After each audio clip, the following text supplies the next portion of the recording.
Hi. Hey everyone, good evening. Welcome to Comic Artist Pro Secrets. This is, I guess I call this the Comicsgate-Gate supermassive live stream. Everybody who is anybody, except for a couple of people who I can't fit in here right now. We've got so many people that like literally the fire marshal will shut this super stream down if we jam one more person in here. So my name's Ethan Van Sciver. I am a comic book artist. I'm the creator of Cyberfrog Blood Honey. I'm going to introduce everybody in the stream for you right now. I hope you guys are all here and watching. I think I gave you a good enough warning. 542 people right out of the gate, Nice. so to speak. All right, first of all, we've got Captain Frugal. Hello. We've got the great Diversity in Comics, Zach. Hey, what's up? That's awesome. I love it. You sound like you're coming through a tin phone. We got a tin can. We got Timothy Lim. Hello. We've got Mitch Freightweiser. Hello, everyone. We've got Doug Ernst. Second time today. Edwin, yeah, you're getting used to it. Edwin Boyette. Aloha. Brett R. Smith. Hey, everybody. Mike S. Miller. Aloha. And the Umbrella Guy. Hey there. All right, I was hoping you would say it like that. This is Comicsgate, guys. This is everyone who's everyone just about in Comicsgate. And, you know, before we started, Zach had a little thing he was talking about. Zach, what happened? Dude, you can't make the magic happen twice. I thought we were live before. Get I emotional. was in this whole spiel, and I was super emotional, and I got it out, and I felt better. And then he goes, okay, so we're going to go live in 3, 2. I was like, what the? Missed it. I would warn you. I mean, that's the thing. I would warn you that we were live. It's a good thing. But what happened? What happened today? Do you want to do it or do you want to move on? Yeah, I'll just get, but it's, all the emotions I count, so it's going to just sound like it's like the farm report. Basically, if you have aspirations of working in comics, do not like a tweet, follow me, retweet, respond, nothing. I just had a guy I never heard of till this morning say, hey, I'm going to put like basically saying, hey, I think people are exaggerating about you. I said, please don't. They will destroy your career. By the end of the day, he had been told that his dream job, that writer would never work with him again, ever. And I mean, it was not any kind of blanket endorsement. It was literally, I don't think that Diversity in Comics is a white nationalist. That was it. That's weird. That's the weirdest crap I've ever heard, man. Weird. Who would want to work with people like that anyway? That's just, I don't know. I'm getting stories like that. I'm getting DMs from people that have similar stories, and I'm really heartbroken. Yeah, I talked to an artist. The other day who just said he's seeing what's going on and is fearful. This is a professional. I don't know. It just breaks my heart. Yeah. That is the state of the industry right now, and that is the seriousness. I mean, if you care about comic books, and I think we all in this room, we really care about comics probably more than normal people. They're important to us, and we find ourselves in this very strange moment in history where SJWs, social justice warriors, have almost completely converged the comic book industry. It is dire. It's absolutely dire. While comic book sales plummet, while stores are closing, social justice warriors have decided to move in, kick everyone out who doesn't agree with them, who will get in their way, and then begin to use comic books as a method, a means, a vehicle to do nothing but, sell their far leftist propaganda. Most people. I have a question there, Ethan. You use this word converged, and I feel like it has a specific meaning, but I didn't quite pick it up. Is it like a political term to use it that way? Yeah, converged means they've completely taken over. That is got it. That is the word that you use when SJWs have completely infested and taken over a hobby, an industry, a business. We are at the point now where they have almost completely converged comics to the point where if you do not meet with their satisfaction in some way, if you cross them in some way, like what happened to the fellow who just wanted to say hello to you, they will ostracize you, they will deperson you, unperson you, they will isolate you, and they will make sure through various means of peer pressure and coercion within the industry that you do not work again, or you find it difficult to work. And if you do work, they will harass you on the internet.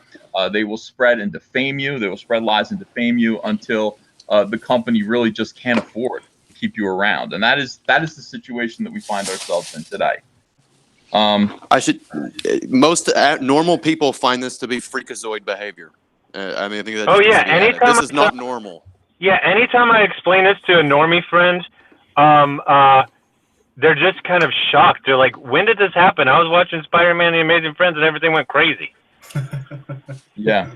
Not just that. Like I come from a background that, I mean, my background, there are a lot of SJW types, but they can't really purge you from the industry. I mean, hearing these comic stories are horrible. It seems like another world. Yeah, and they go around.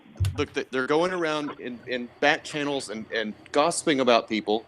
And look, I know that I was listening earlier between Doug, you, and Ethan, and you guys talked it out like men in public, which requires a certain amount of bravery. You didn't go behind each other's backs, and this is the way it should be handled, right? I think it's very courageous that you're doing this in public.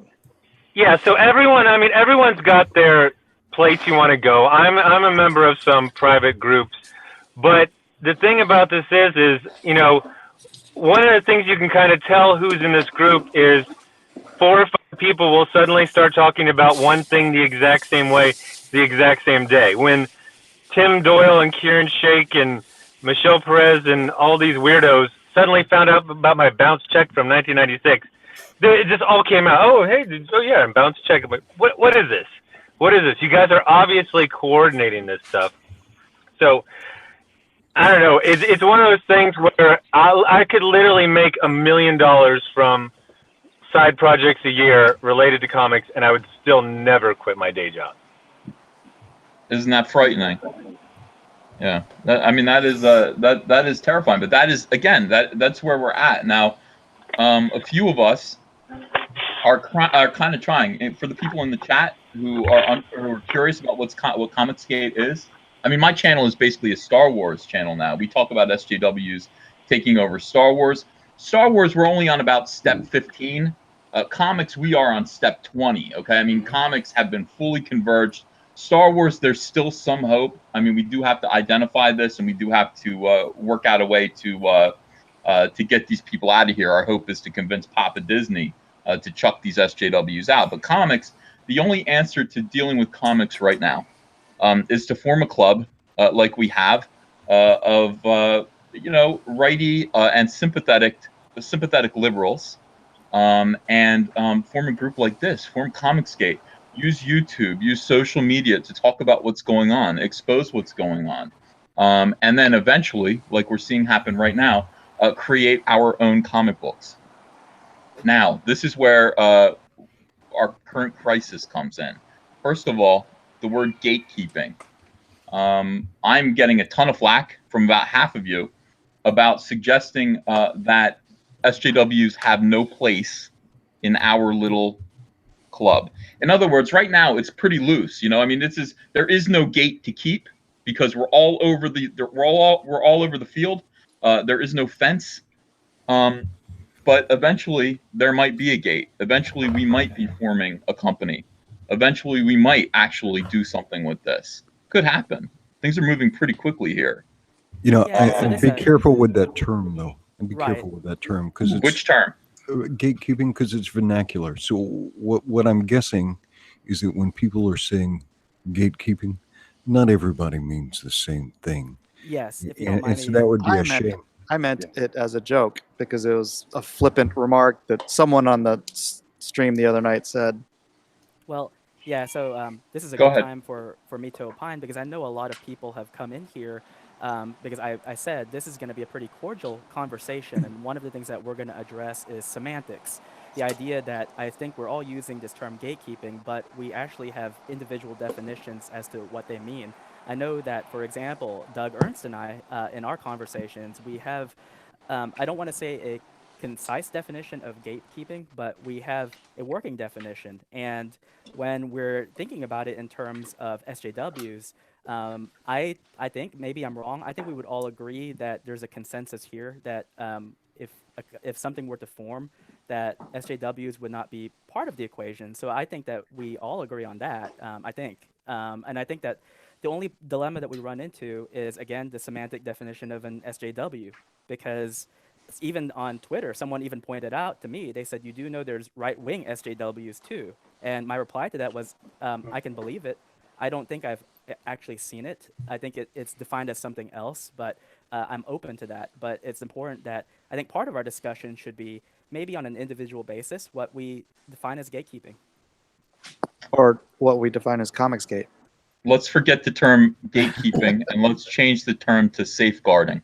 Well, we talk, even now, you're saying like we don't have a thing built, but we have two things that makes things successful. We've always had the fundraiser sites. They're open to everyone, but we have this other thing that people have been building, which is platform. They told us to go away, so people have built their own platform.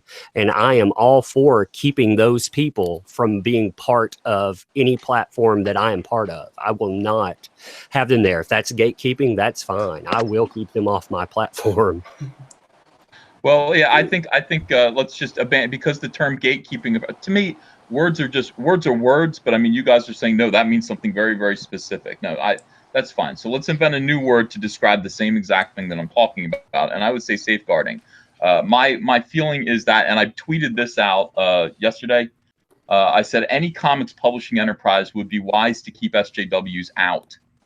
They're cruel, destructive, don't believe in capitalism. That last part right there is a big part. What is an SJW? Somebody who doesn't believe in capitalism.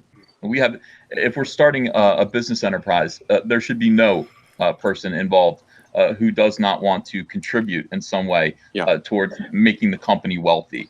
That's just the bottom line. And capitalism includes, competition, merit, critique, improvement, and all the things that go along with entrepreneurship, right? I mean, so that's a broad thing too. Well, the market will ultimately decide the fate of any business, and but the key is we have to be careful here and consider. So we're saying we want these SJWs out. How do you filter them out? And what happens if you get one in there and didn't realize it? Then all of a sudden, can we terminate them? And who makes the rule of who's an SJW? We have to be a little careful there. Right. So the other day I was talking to Tim, and I brought up Charles Soule, for instance. Charles Soule is a very liberal guy. He doesn't like Donald Trump, the President Trump, at all, but he's a very solid writer, and generally he doesn't really put SJW stuff in his books, although it's shaded with liberalism. And so the question was, is Charles Soule an SJW? Would you hire him at a company? And so then it gets into this weird area where that's, like Captain Frugal said, is anytime you go down the road of saying, like, again, I guess we're going to just miss the gatekeeper term or whatever, but anytime you go down the road of gatekeeping and then you define who defines SJW, you get into this murky territory where it sets up all the problems that we dealt with in the past. And so when Mike the other day said it was a joke, to me, somebody who's coming into Comicsgate after myself and others have been in the trenches for years and are very... Tim, get that microphone out of your nose.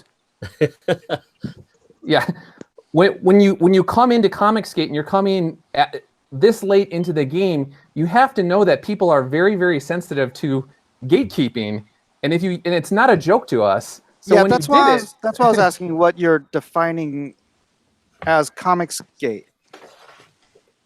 I mean, can somebody help me out there? First of all, welcome to Weaponized Nerd Rage. You just entered. Put a freaking box around. Yeah, sorry about that. I didn't know Hangouts had a link. What is Comicsgate? Comicsgate is a response. And is everyone here going to have their own definitions? Probably. No, let me try mine. Comicsgate is a response from normies. So it's not even about conservatives or Republicans or anything like that. Normies. We'll take liberals too, who recognize that the comic book industry has been converged and is threatened on the inside and outside by social justice warriors. and we wish to do something about it. That is Comicsgate. Now, they will say the Comicsgate is about a bunch of white guys who want to harass females and women and trans and POC. POC stands for people of color. And they will, and that's what they say. It makes absolutely no sense in the real world. When you actually think about it, and your heart is not full of hatred for your fellow man, when you are not a social justice warrior, you hear something like, these white men want to harass trans people and women and people of color out of the industry. And normal people go, that can't be true. That's just not normal. Like, that's not how I've interacted with human beings my whole life. That's not how they behave. That's how normal people hear that. SJWs are very easy to understand and very easy to spot. You can generalize it out. Usually what you see is coercion by a shame-based tactic, right? So if you see coercion and you see shame, you have an SJW. And what I think what we want to do is be honorable, right, and be capitalistic, and foray into this, and that's the opposite of all of that, right? Well, so as long as we're honorable with each other. Is that everyone's consensus definition of what Comicsgate is, and what one must qualify as? See, that's gatekeeping. You're going to qualify someone as Comicsgate, right? I don't know that you can qualify or quantify. I don't even know what the words are. You know, really. I mean, I would go. Words are slippery. Words are slippery things. I just think it means acting with honor or restoring joy to a business that has had the joy stolen from it.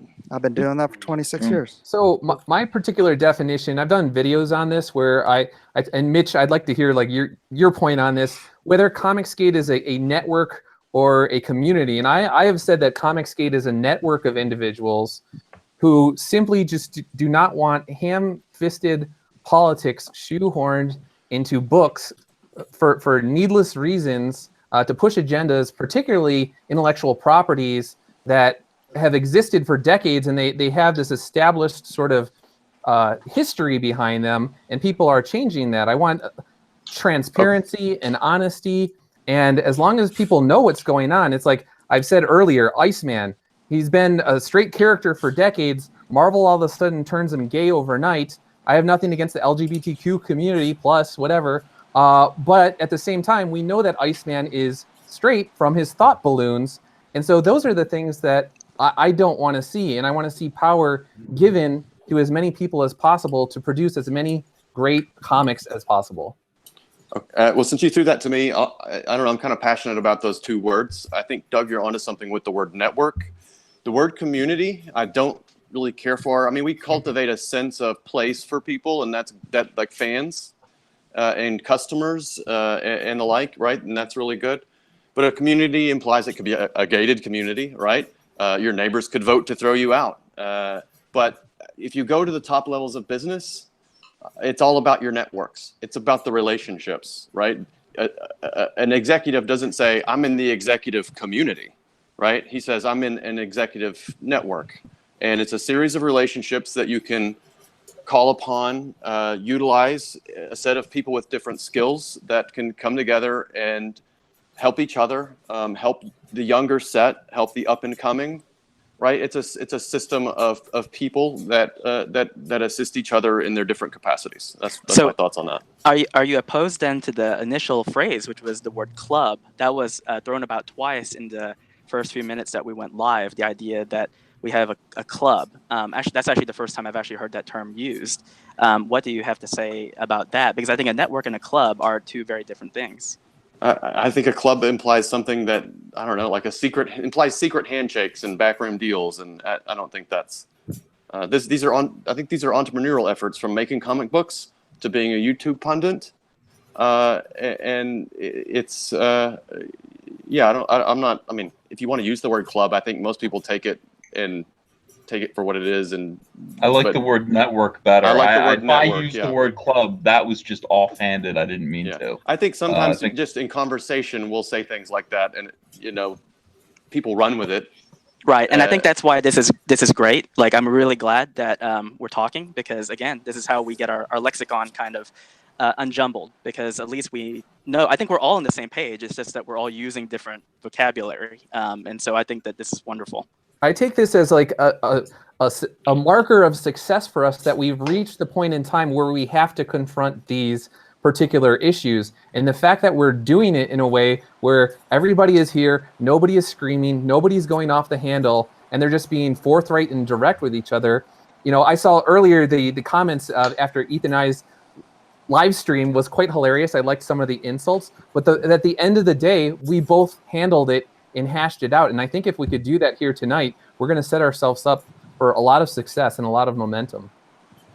Well, that's the thing. I want to make this. First of all, I want anyone who's listening. I want to extend this offer to other professionals who are listening right now and who understand what we're saying, and who understand what we're saying, feel what we're saying, want to be a part of what we're doing. This movement is open for you. We are not gatekeeping people who are honorable, who want to be a part of this, who want to be creators, who want to create great comics. That's not what we're doing here. We are trying to forge out, a brand new network that is based entirely on merit and great comics, customer service, communication, social media to communicate, and making profit. And all of those things are what's important to us. And if those things are important to you, maybe you want to get in touch with us and be a part of this movement. Now, I just want us to all be pals. We've got a little something going on. We've got a little something going on this weekend that kind of surprised me. There's a little bit of infighting. Well, sorry, Ethan. Earlier you had asked for like more details about like the different sort of shards about what's going on. And since I was the one who kind of tweeted the Mike Miller thing, I could probably address that now in terms of my feelings. And I'm sure that Mike is a great guy. I've heard since that tweet, I've heard lots of very good things about him. But to me, what I worry about as someone who's been in Comicsgate for a long time is there's going to be this divide between since Comicsgate has grown and we have a proven model of success, there is a lot of money to be had. It comes across if you're coming like just out of nowhere, like who is this guy Mike Miller? He's like, is he just Ethan's friend who Ethan wants to have a piece of what people consider a finite pie at the expense of, say, just some guy who has a project coming out, or Umbrella Guy if he has a project? Like, is there something going on here where now the old industry pros are going to basically take the success of the Comicsgate channels and use those to make successful Indiegogo campaigns while simultaneously keeping out some of these independent creators, or like a weaponized nerd rage? And so that's where I'm very sensitive to that, and I don't know how we're going to handle that particular issue. I can understand that concern. Give Mike a chance. Give Mike a chance, because if Mike took a checklist of who he is into a hiring manager at Marvel DC, right, and said, "Okay, I'm Christian, I'm conservative. You may even be a creationist." You think he gets employed by anybody? I'm probably the farthest right-wing guy on this panel. If I had to, I want to say one thing before maybe not. I'm gonna let you finish, but hold on. I'm gonna be Kanye for a second and just take the mic. Just based on what Doug said, because Doug's feelings are a lot about how some of us have really bled for this movement. Some of us have actually literally bled and cried actual tears and had real consequences and suffered over the past couple of years. And Doug's one of those, and so am I, and so's Mitch.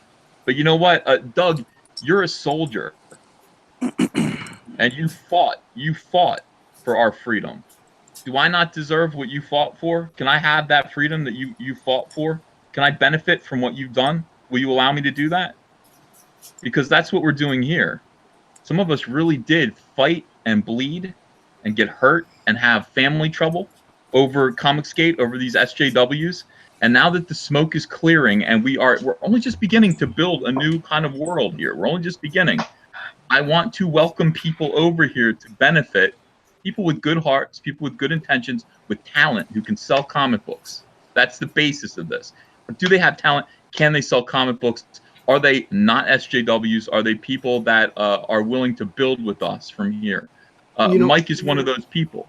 If you guys don't mind, I'd like to make a point there. We're focusing on these disconnects and everything right now, and I think that's great. We need to talk that out. But also we have to notice that we've had accomplishments too. Just to even get to this point where we have this much dissension means we've gotten this big and this recognized. And that's something everyone here should be taking pride for. And, that we've made it to this point. That's a lot of movement past what we were at before. And another thing, too, it's good to have dissension. A lot of people are, oh, no, fighting. But you want fighting, because if you don't have fighting, it means there's things in the background that are not getting said, not getting brought to light, or people are afraid to speak. So dissension's actually a good thing. It's the absence of groupthink. Yeah. Well, I'm all for dissension. I just want to establish that we are not, that is gatekeeping. And that's the kind of gatekeeping that we don't want to do.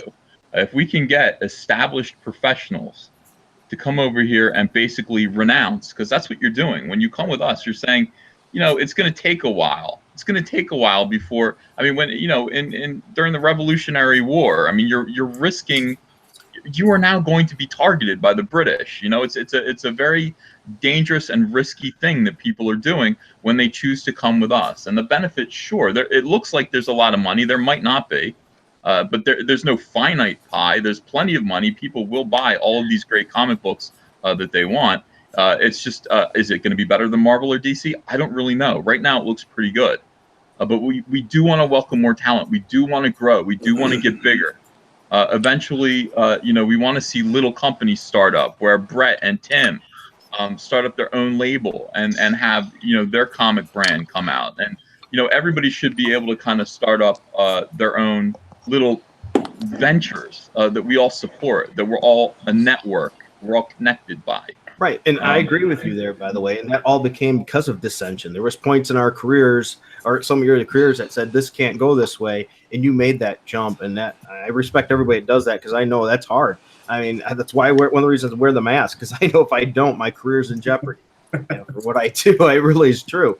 So, I have ultimate respect for that. And I think this is great. The market's creating, opportunities. It's showing that people have got sick of what they were seeing. And now people are saying, hey, this gives us a business opportunity. That's what capitalism is. That's what made America great.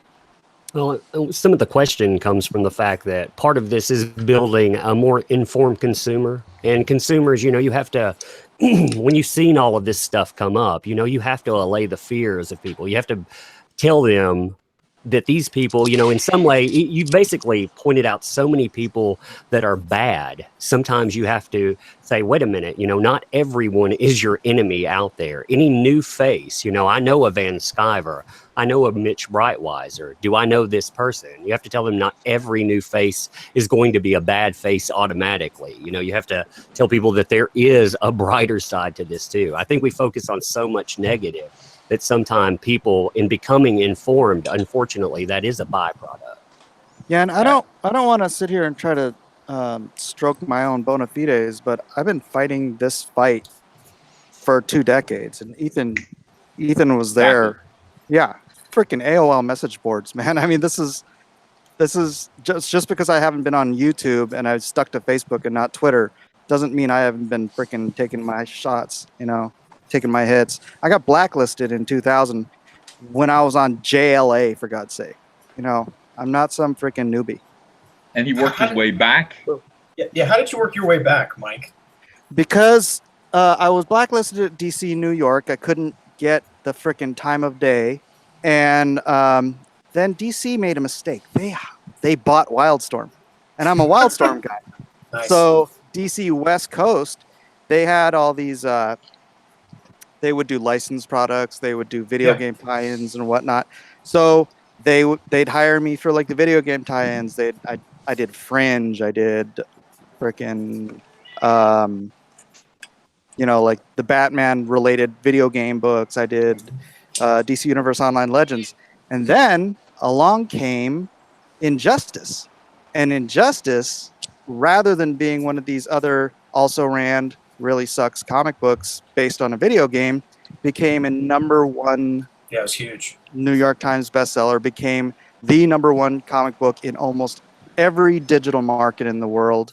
And the funny thing is, I still can't get freaking work from the other guys at DC. I stopped working at DC when I think Trump broke Tom Taylor, and so my work started getting like diminished and diminished and diminished and diminished. And I am okay. I was told when I first started working at DC by Dan Raspler, it's like, there's those three things. You can be reliable, easy to work with, and good. But you have to be at least two of those things. And I was all three of those things. I'm freaking one of the fastest comic book artists in the industry. I can produce a fully rendered pencil and ink page. I mean, like detailed out to the max in 12 hours. And yet I can't get a freaking cover from DC now. What did you do? It's What did ridiculous. you do, man? What you must have done something really bad. Why don't you tell us? All right. When I was on in 2000, I was on the DC message boards, and I've always been very open about my faith. So somebody asked me, oh, you're a Christian. What do you think about homosexuality? And I said that I believed in the Bible. And so it all went from there. Actually, it all started because I dared to say that Superman was a Christian, because not with Jeff Loeb, like at San Diego Comic-Con that year. And Jeff Loeb said Superman, most likely a Christian. And he said, most likely, I think a Methodist or something like that. And I dared to repeat what Jeff Loeb said on the DC Comics message board. And that's where the whole Christian thing started. And that's when the whole, and then the gay mafia on the frickin' DC Comics message board, it was called the GLA, the Gay League of America, started a letter writing campaign to Bob Schreck, who was the head of, I believe, the Batman. It was like one of the top editors at the time. And then all my work, I had a greenlit 12-issue JLA maxi series that was going to be freaking the Guns of Navarone in space. And it just vanished. Everything disappeared. I couldn't even get work from Eddie Ruganza, who I had worked with for years. That's always the scariest part, is when you're working with people at Marvel and DC and you have a really good working relationship with them. You turn your work in on time. Sometimes you turn it in early. I never missed a deadline, man. Yeah, neither have I. 27 years, it's never happened. But they're pleased with the work. They're over the moon, and then all of a sudden, emails just stop being answered. Yep. And the projects dry up, and it's not like people have asked me, how do you know you've been blacklisted? And I always tell them, well, it's not like I got an email saying you'll never work in this town again. Oh no, but this is the funny thing. Like, a gay friend of mine had another gay friend of his who worked in the DC offices, and he was told, like through back channels, that I was fully freaking blacklisted. Yeah. But it was like, they don't, DC will never admit to a blacklist, but I know a former editor there that I'm sure Ethan knows, who just came right out, oh yeah, there's freaking fully a blacklist. And some editors just love putting people on. Yeah, I wish the EEOC Can I would punctuate work this? Can I punctuate this?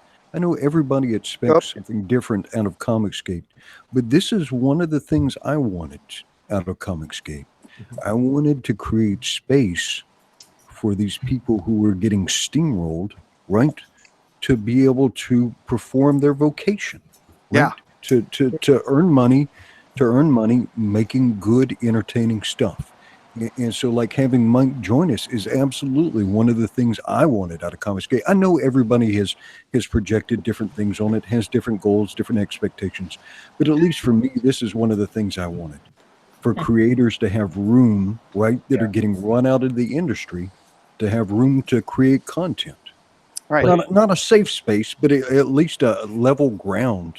Yeah, here's a question though. This brings up a very interesting question. Like, Mike just had to go through and say, "Hey, let me prove myself," and that's not really fair. You shouldn't have to pass a litmus test to come in and create. At the same time, there are people out there that, again, we have to allay fears. So how do we approach? I mean, this is a big question there, because, like, I wouldn't want to, Brett, for example, I wouldn't want to looking at everything he's been through or Ethan's been through, you know, asking that question, or Mike, that's kind of insulting in a way. You know, why do you belong here?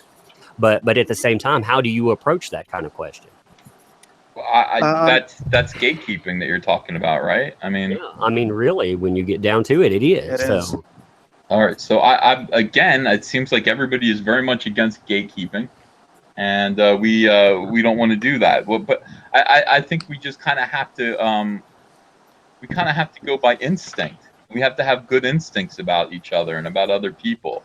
A little bit of research helps. Somebody asked me, I just did an interview for Bounding Into Comics. Do you guys love Bounding Into Comics? yes. Yeah, they're a pretty Awesome. good news site. Yeah. They just published an article that says Ethan Van Sciver wants to kick SJWs out of entertainment. Well, yeah, of course. Is that news? We all What's do. wrong? What's wrong with that? And they go, Well, I think there's an important clarification that needs to be had, because you know we talked a little bit about gatekeeping, but we never really went into the definition. But a lot of people have the definition in mind that what it is widespread blocking of any particular political belief. And I think that there was concern among people that it meant anybody who was left of center would be blocked out, and that's not the case. We were looking at something that was based on the actions of the individual, and that was something that I was trying to address last night, but I figured better to hold it off. What we're really talking about is responsibility for the actions of creators, and that they be held responsible for that. Obviously, people like Mark Waid are not going to be welcomed here because of everything that he's done, but there's some people out there who are just normal people wanting to get in and have they might have voted for Hillary, and there's no reason for them to be shut up because of that. So Well, we might need to go back to the club mentality and just, someone's got to vouch. You can't just pop up out of the blue and just have a 2-week-old. we got a ways to go. Yeah. Ways to go before that becomes an issue. We're trying to build a going concern here. I mean, now, Ethan and I have been contacted by different pros who are like, quietly, hey, is this something I should do? And yeah. You should definitely, if you're a pro, you should be engaging your fans in a positive way, right? I mean, that's it. Create this interaction with your community, with your fan community. We're a network, a professional network. Join a I think that's really network. Go ahead. And that's really been our number one talking point. That's really been our number one concern, is creators treating their customers and their fans with respect. And as long as they seem to want to be able to play ball, as long as you've never had any baseball bat to the teeth tweets, as long as you've never said you want to press a button and make all Republicans die, then that's what I said in this article. They're like, how do you know what an SJW is? Let me just read my little paragraph here. And right away, come on, Bounding Comics, don't be garbaged here. Immediately, Richard Pace's face shows up. That's not pleasant. I love his picture. He's trying to look like a tough guy. He's this little short guy with dimples and beady eyes in real life. He's very funny. I've known him for years. He's smoking a $7 cigar apparently too. That's pretty funny. Most cigars cost about $7, so I wouldn't knock on his cigar. I know, but if I were gonna pose, like I wouldn't want to look like a badass, I would probably, at least go and borrow. Well, as somebody who's worked in a cigar shop for many, many years, it's impossible to tell. All right. So, no, not tobacco. When asked how one identifies an SJW, how do you know what an SJW is? I said they tend to make themselves known to you, especially if you aren't one of them.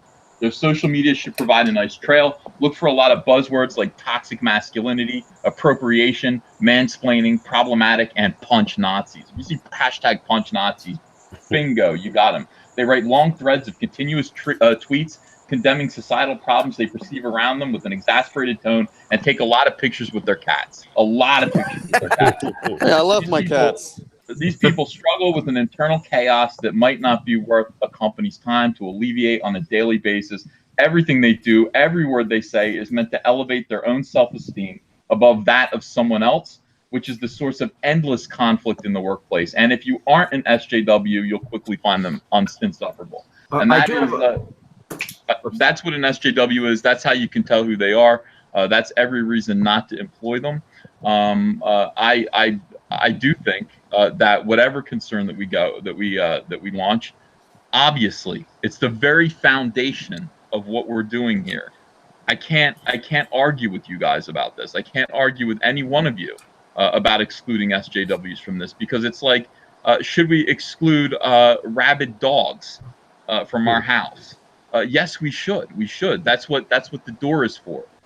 We don't let rabid dogs into our house with our children. We don't let that happen. And our books, our comics, our livelihoods are our children. So it is absolutely vital that we all are in agreement on this, or we're in agreement on nothing. I have two things I'm curious about, if you don't mind. One is to weaponize nerd rage. Do you give your cat soy? Ooh, that joke fell bad. I don't have cats. It was so serious, and I don't have cats. Tried. That's a sincere question. But no, the actual other one is though. Why is it so hard? I don't understand why we don't just use standard business practices. If you don't treat the customer with respect, we don't want you. Yeah, go check their social media, because over 80% of companies do that. They check social media as well as several other things. If you're sitting there calling people Nazis and punch people in the face, hit them with the teeth with baseball bats, you know they're not a good hire. No, they're not. And by the way, if you don't like my parody Gem and the Holograms comic, Jim and the Homophobes, you're also probably an SJW. Jim and the Homophobes. Jim and the Homophobes. I'd read Jim and the Homophobes. I think everyone would. In terms of gatekeeping, I think one thing where things get confused is there's a difference between solid, sound business practices where you have a very clear mission statement. If you have a company and you launch it and you say, we don't want X, Y, and Z here, and everybody knows that is the case, that is not really gatekeeping, as opposed to it's just you have a company in a business practice. But what Marvel and DC and Image and all these guys often do is they obfuscate what they're doing. They pretend as if they have one mission statement when really they have another. And for years, when Captain Frugal and myself and Dave Huber, Avi Green, and all these guys were covering it, they denied the pros that they were even SJWs. They said, you are conspiracy theorists. We're just about stories, blasey, blasey. And it wasn't until Comicsgate started blowing up that at some point in time, they threw that out the window and basically were just like, yep, we're SJWs. And like Mark Waid was like, I'm SJW and proud of it, or something along those lines. And so it's like, to me, if someone wants to start a company and like, we're SJW Comics, I don't care, because they're being very clear about who they are, and the market will decide whether they sink or swim, and they're going to sink because they're SJWs. So and to me, there needs to be a distinction between being solid business practices and gatekeeping. Yeah. I guess there's no disagreement on that. Private business should be allowed to have the hiring practices that they want, as long as they fit the legal, area for the state that they're in federal laws. So I think we're, a lot of agreement here. See, I think everyone thought this was going to be a throwdown blood match, and once again, weaponized. I'm sorry for the horrible pun. Not only, I mean, we've been talking about, again, platform is a lot of this. Even before the business or anything else, those people can go out and they can do what they've always done. They can go to Kickstarter or whatever. They're free to do that. But platform, getting endorsement or anything else, anybody talking about them and saying, yeah, that's the thing that we're all down with, no, they don't get that. I think that's a huge portion of this. I mean, that's what's made a lot of the successful people that are trusted by tens of thousands of people, have said, hey, these people are okay. And it actually helps going forward too. There's started up this new verdict, no social media footprint, but I could probably ask a pro exactly who this person is, and they could tell me, yeah, that person is blah blah blah. So I think that's good that we have people at all levels of this that are kind of figuring everything out. Hey, wow, so everybody's in agreement here, right? I mean, that's man, we're so nice. Come on, somebody scream or something. Yeah, I want to ask too much of you if I can. I want to ask too much of you. Yeah. There's a person that we wish was here today, and that's Captain Cummings. And I know he said some things to you today. Wait, before you do that, hey, Weaponize, can you bounce out for a second? Because Zach's trying to get back on about this. Yeah, sure. Okay, we'll get you back on in a second. Appreciate it. Okay, hang on. We'll get right to that. He's like sitting there. Okay. Timothy, you're breathing in your mic again. Is it me? My mic has been in the same place the whole time. Yeah. Mhm. In your That's nose. you. Yeah. I like the heavy breathing. It adds a nice ambiance. Yeah. It's not a sexy. Horror movie. It does raise the tension a little bit. That's good. I was expecting it. Is this better? Can you guys hear me? Now I can hear you. Yeah. Great. Okay, go ahead. I'm sorry. All right, so the request I wanted to make to you, and I know it's a lot. And I know Cummings said some things that were hurtful and uncalled for, and he lost his temper. You know what? A lot of people have loved Cummings for years. He did a lot of early work in this stuff. He's been your friend. He's been a lot of people's friends. So all I would ask for you is just keep that door open, because everybody has a bad day. And if that friendship can ever be repaired, it would be good to welcome him back in, because a lot of people still have some affection for Cummings. It's hard, man. I watched the video. I hear he you. just I made hear of me. you. It is hard. It's hard. I honestly, I'm asking you for extraordinary forgiveness and patience. That's what I said. I'm asking you for too much, but I'd like. Zach, what do you think of that? I just got in. I didn't really know what you guys are talking about. I'll jump in there if you don't want to. So when I first started my channel, I jumped from WordPress to YouTube, and I started mine, and I had roughly, we'll say, 700 subscribers. And all of a sudden, my subscribers started jumping one day, and everyone was saying, Captain Cummings sent me. Captain Cummings sent me. And I will always be grateful for that, because even though he can get hot, just like Yellow Flash can get hot, I believe a lot of times all these guys, we have different personalities. The heart is in the right place. So people say hurtful things sometimes. Sometimes they just get mad and hot. And so it's one of those things. Oh, and actually, DNC could vouch for this too. Being in the military, I talked about this earlier. Guys will literally come to blows over something, and the next day they're having a beer together. So I think it is possible as long as somebody's willing to kind of just say, "Hey, man, let's make this right," or something along those lines. Yeah, look, yeah. I try so hard to be Christ-like every single day. What do you think, Zach? Now you following? It still doesn't make any sense to me. I usually just let this stuff blow over. Captain Cummings ripped into Ethan on a video. All I'm saying is just leave the door open. Leave the door open. So if it can be repaired, let it be repaired. Yeah, I don't care. This is the thing. Like, none of this makes any sense to me. It seems like he had a nervous breakdown. I watched his video and said, "What is that? Like, this is like something Tim Doyle would make about me. What are you doing making this video about me? When 3 days ago we were just drinking beers together and celebrating the success of Cyberfrog on a giant 5-hour live stream, and all was well then." It goes to show you never know what people have in their hearts about you.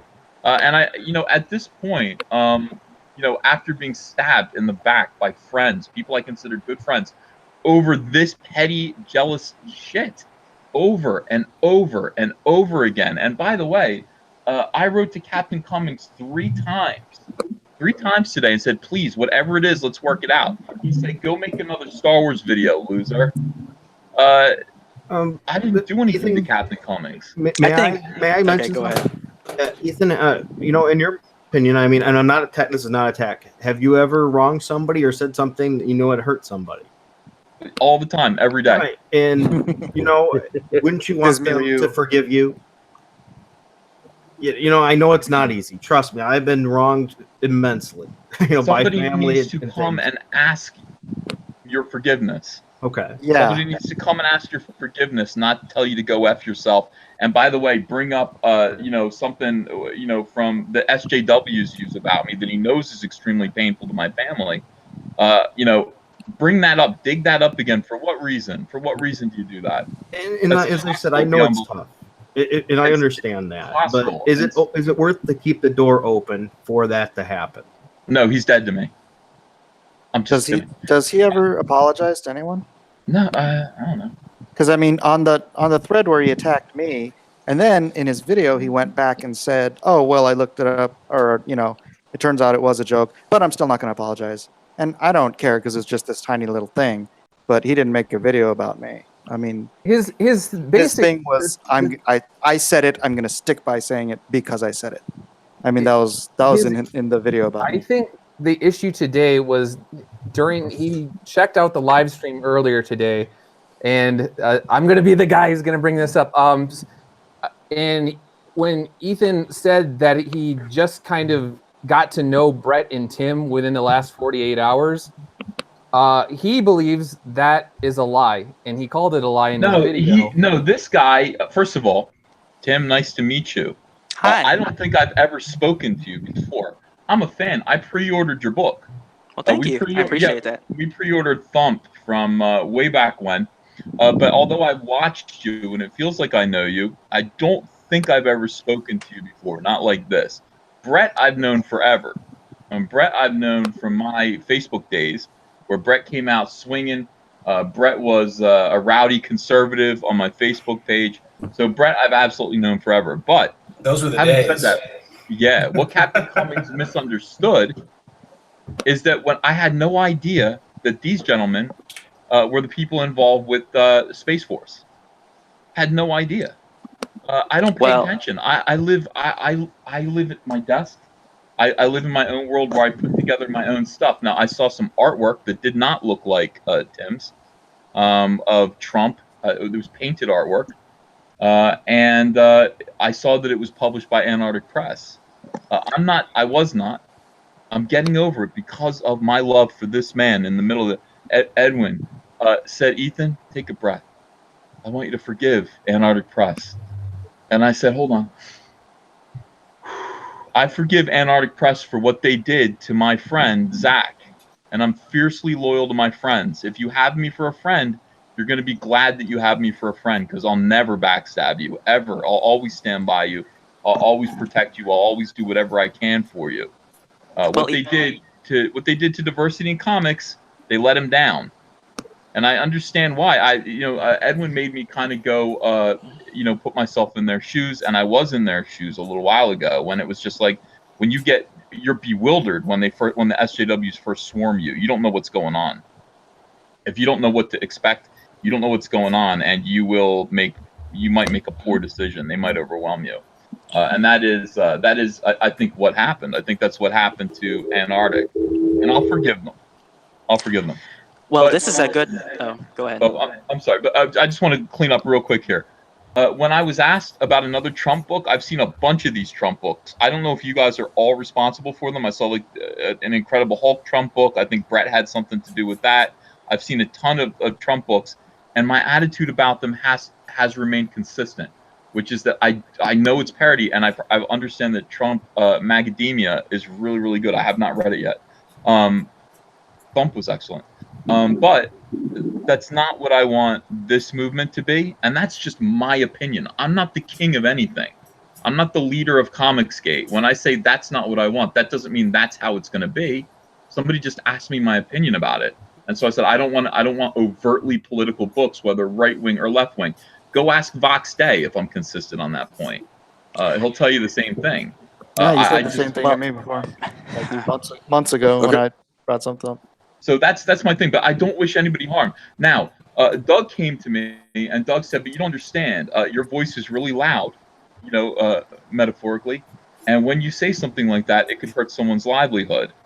And it's like, okay. I'll just go back to my policy of not commenting on comic books at all. But, that's where that whole mishap came from. I understand that you guys were aggrieved about it. I feel bad that you guys are aggrieved about it, but at the same time, you guys could come to me. I'm not scary. I promise you. You guys can come to me and tell me whatever you want to tell me, and I'll listen. You don't have to talk to each other about how Ethan's getting too big for his britches and he needs a beat down. I don't need that. I'd rather be friends. I'd much rather be friends. Tim, Okay, can I talk? Yeah. Yeah, I'm done. I'm sorry. That was my essay. No, That you're was my fine. speech. No, Ethan, it is a pleasure to meet you. We've been running in the same circles since 2016, so it's Yeah. kind of bewildering that this is the first time that we've actually spoken to each other, and we had a chance to talk via DM recently today, and I appreciate that. That's really cool. Douglas Ernst actually had a very good metaphor that he said a while ago, where he said, it's like you have like EVS staying in one lane and then you have Tim staying in another. And I like that metaphor because that's essentially like how I think of it. I think of myself as, this is really cool. It's like there's 3 lanes of a road, or 4 lanes or 5 lanes. Each one's in his own lane. Once in a while we kind of cross over, but every time we cross over, we wave and say hi, and it's all been cordial. I know where Captain Cummings is coming from because of an exchange, and it was an exchange that occurred. I found out about it the day after it happened, and it was transmitted to me by several people, 6 in particular, and they wanted my opinion on it. So I have the transcript right here, and I'd like to read it to you. It's in your Drawing Hornets. It's in your Drawing Hornets Nest video, and it was taken on June the 18th. And I have the transcript, and this is what it says. It says, "I said to Zach, and I said to all of them, quote, stop making these Trump comics. Stop. I think Chuck is working on some Trump in space book. Look, it's not 2016 anymore." Where Captain Cummings was mad is that he asked me, is that true? Did he talk to you? Because it says, quote, I said, in past tense, I said to all of them. That is not true. We are just meeting for the first time today. And I talked to Brett, and I said, has he ever talked to you? And he said, no. And I asked Mark Pellegrini, who is working with Mitch on Red Rooster, has Ethan reached out to you? He said, no. Then I said, where is this coming from? And we all said, I don't know, because we don't know anyone else who's making Trump books except us. Now, I agree with your position, actually. I've actually heard your conversations with Vox Day, and I think from a principled point of view, I actually agree with you. The way that Brett and myself and Mark and Chuck see this is we were very inspired by what you and Mitch had to go through in 2016. Mark and I had not worked in comics at all, but we were so passionate and we saw what happened to you guys that we said, we're going to put our necks out there. We have nothing to lose because no one knows who we are. We have no reputation for these people to throw down. So we created these books, and essentially when we talked to Brett was the one who was actively saying, who out there can risk themselves and their reputation to do this? And it was Mark and I. He can tell you. Mark and I said, hey, we're 2 people who no one has ever heard of. Can you take a risk on us? And Brett said, I love your idea. Yes, we will do this. So we see ourselves as kind of like the black ops operation of Comicsgate. We do kind of almost like the wet work subversive stuff, and we don't expect other people to support us at all. We like the people that we got because we were able to tap into the MAGA market, and that's the audience that we're trying to tap into. And obviously, like Mitch and Mark and I have talked about it, and we said, it is kind of difficult to thread that path, but I am the one taking that risk, and I'm okay with it. And when people say we don't want politics, that's okay. I'm perfectly okay with that. But I think where the problem came in was, one, the fact that you said, I said to all of them. That's one thing. And the second thing was, I felt that you were throwing shade at us, and I have never met you before, and I have never said an unkind word about Cyberfrog or anyone's project. My philosophy personally is, if there's a project that's not to my taste, I just don't talk about it. And that's not because that's a policy for all comics. That's a policy for friends and for allies. Even someone like, how Zach is always like, oh, I want you to roast my book. I want you to roast my book. I personally would never roast his book because he's my friend. And if I say something that might dissuade someone from not buying it, then I don't want that to be an influence. And so a lot of it boils down to personal preference. For me, it was water off a duck's back because you said that. And personally, my opinion was, well, Ethan's kind of an unreachable person because he's a celebrity. I've talked to many people who said that you are a very difficult person to reach. So I actually didn't take it too personally. I just thought it was kind of strange because I thought to myself, well, I don't know why he's doing this because I have never interacted with you before. And like I said, after talking with you today and our interactions, you're a very kind person. And you have even said that that you say things and sometimes you're not thinking. And I understand that the error is human. But where Captain Cummings is coming from is that statement of, I said to all of them. And that's not true. Right. Because, okay. What do you mean it's not true? Who's all of them? I didn't even know you guys were doing the book, as I just stated. So when I said all of them, I mean my friends. I'm talking about Cummings. I'm talking about DNC. I'm talking about all of the guys that I consider to be in my circle of Comicsgate. I didn't think he's say I'm saying. saying it I to. think he's saying that Captain, that you didn't say it the way that Captain Cummings is interpreting it. If I'm hearing. Well, no, that he's correctly. reading the transcript, and that's how I would say that. I'd be like, yeah, I was talking to all of them, and I was like, stop it with the Trump books. That's how I talk. I'm from Jersey. I didn't mean Right, but- all of them didn't include Timothy Lim and Brett R. Smith because I don't talk to them. Do you But that's understand? what I don't know them. That's what I mean. That's what I Yeah. mean. The exact transcript says stop making these Trump comics. But who That's else right. is making Trump comics except me, Brett, Chuck, and Mark? I just found out that you guys are the only ones just this minute. Right. So then you did not say to all of them. That's the point. No. Okay, I okay. said to all of them, my group, my friends who are making comics together, stop making the Trump comics. We're not going to make Trump comics. That's the misunderstanding. The misunderstanding is not that I went to you guys and claimed ever to talk to you guys about this, because from my perspective, from my vantage point, I'm sitting here and I'm seeing 11 Donald Trump comics, parody comics, and I don't know that they're all coming from you guys. They seem to all be coming from Antarctic Press, but I don't know that they're coming from the same creative team. And so because, as I just expressed to you, I don't understand that you guys, until now, are the team that is producing all of these Trump comics. To me, it just seems like Antarctic Press is kicking out all of these Trump comics. When I say to my friends, my inner circle, and we're talking about how to make conservative-based, without politics, but coming from right-wingers, comic books, I would say to all of them, stop making these Trump comic books. That's not what we do. We don't want to make political comic books that make other people not want to buy them, people on the other side. We want to be making comics for everyone.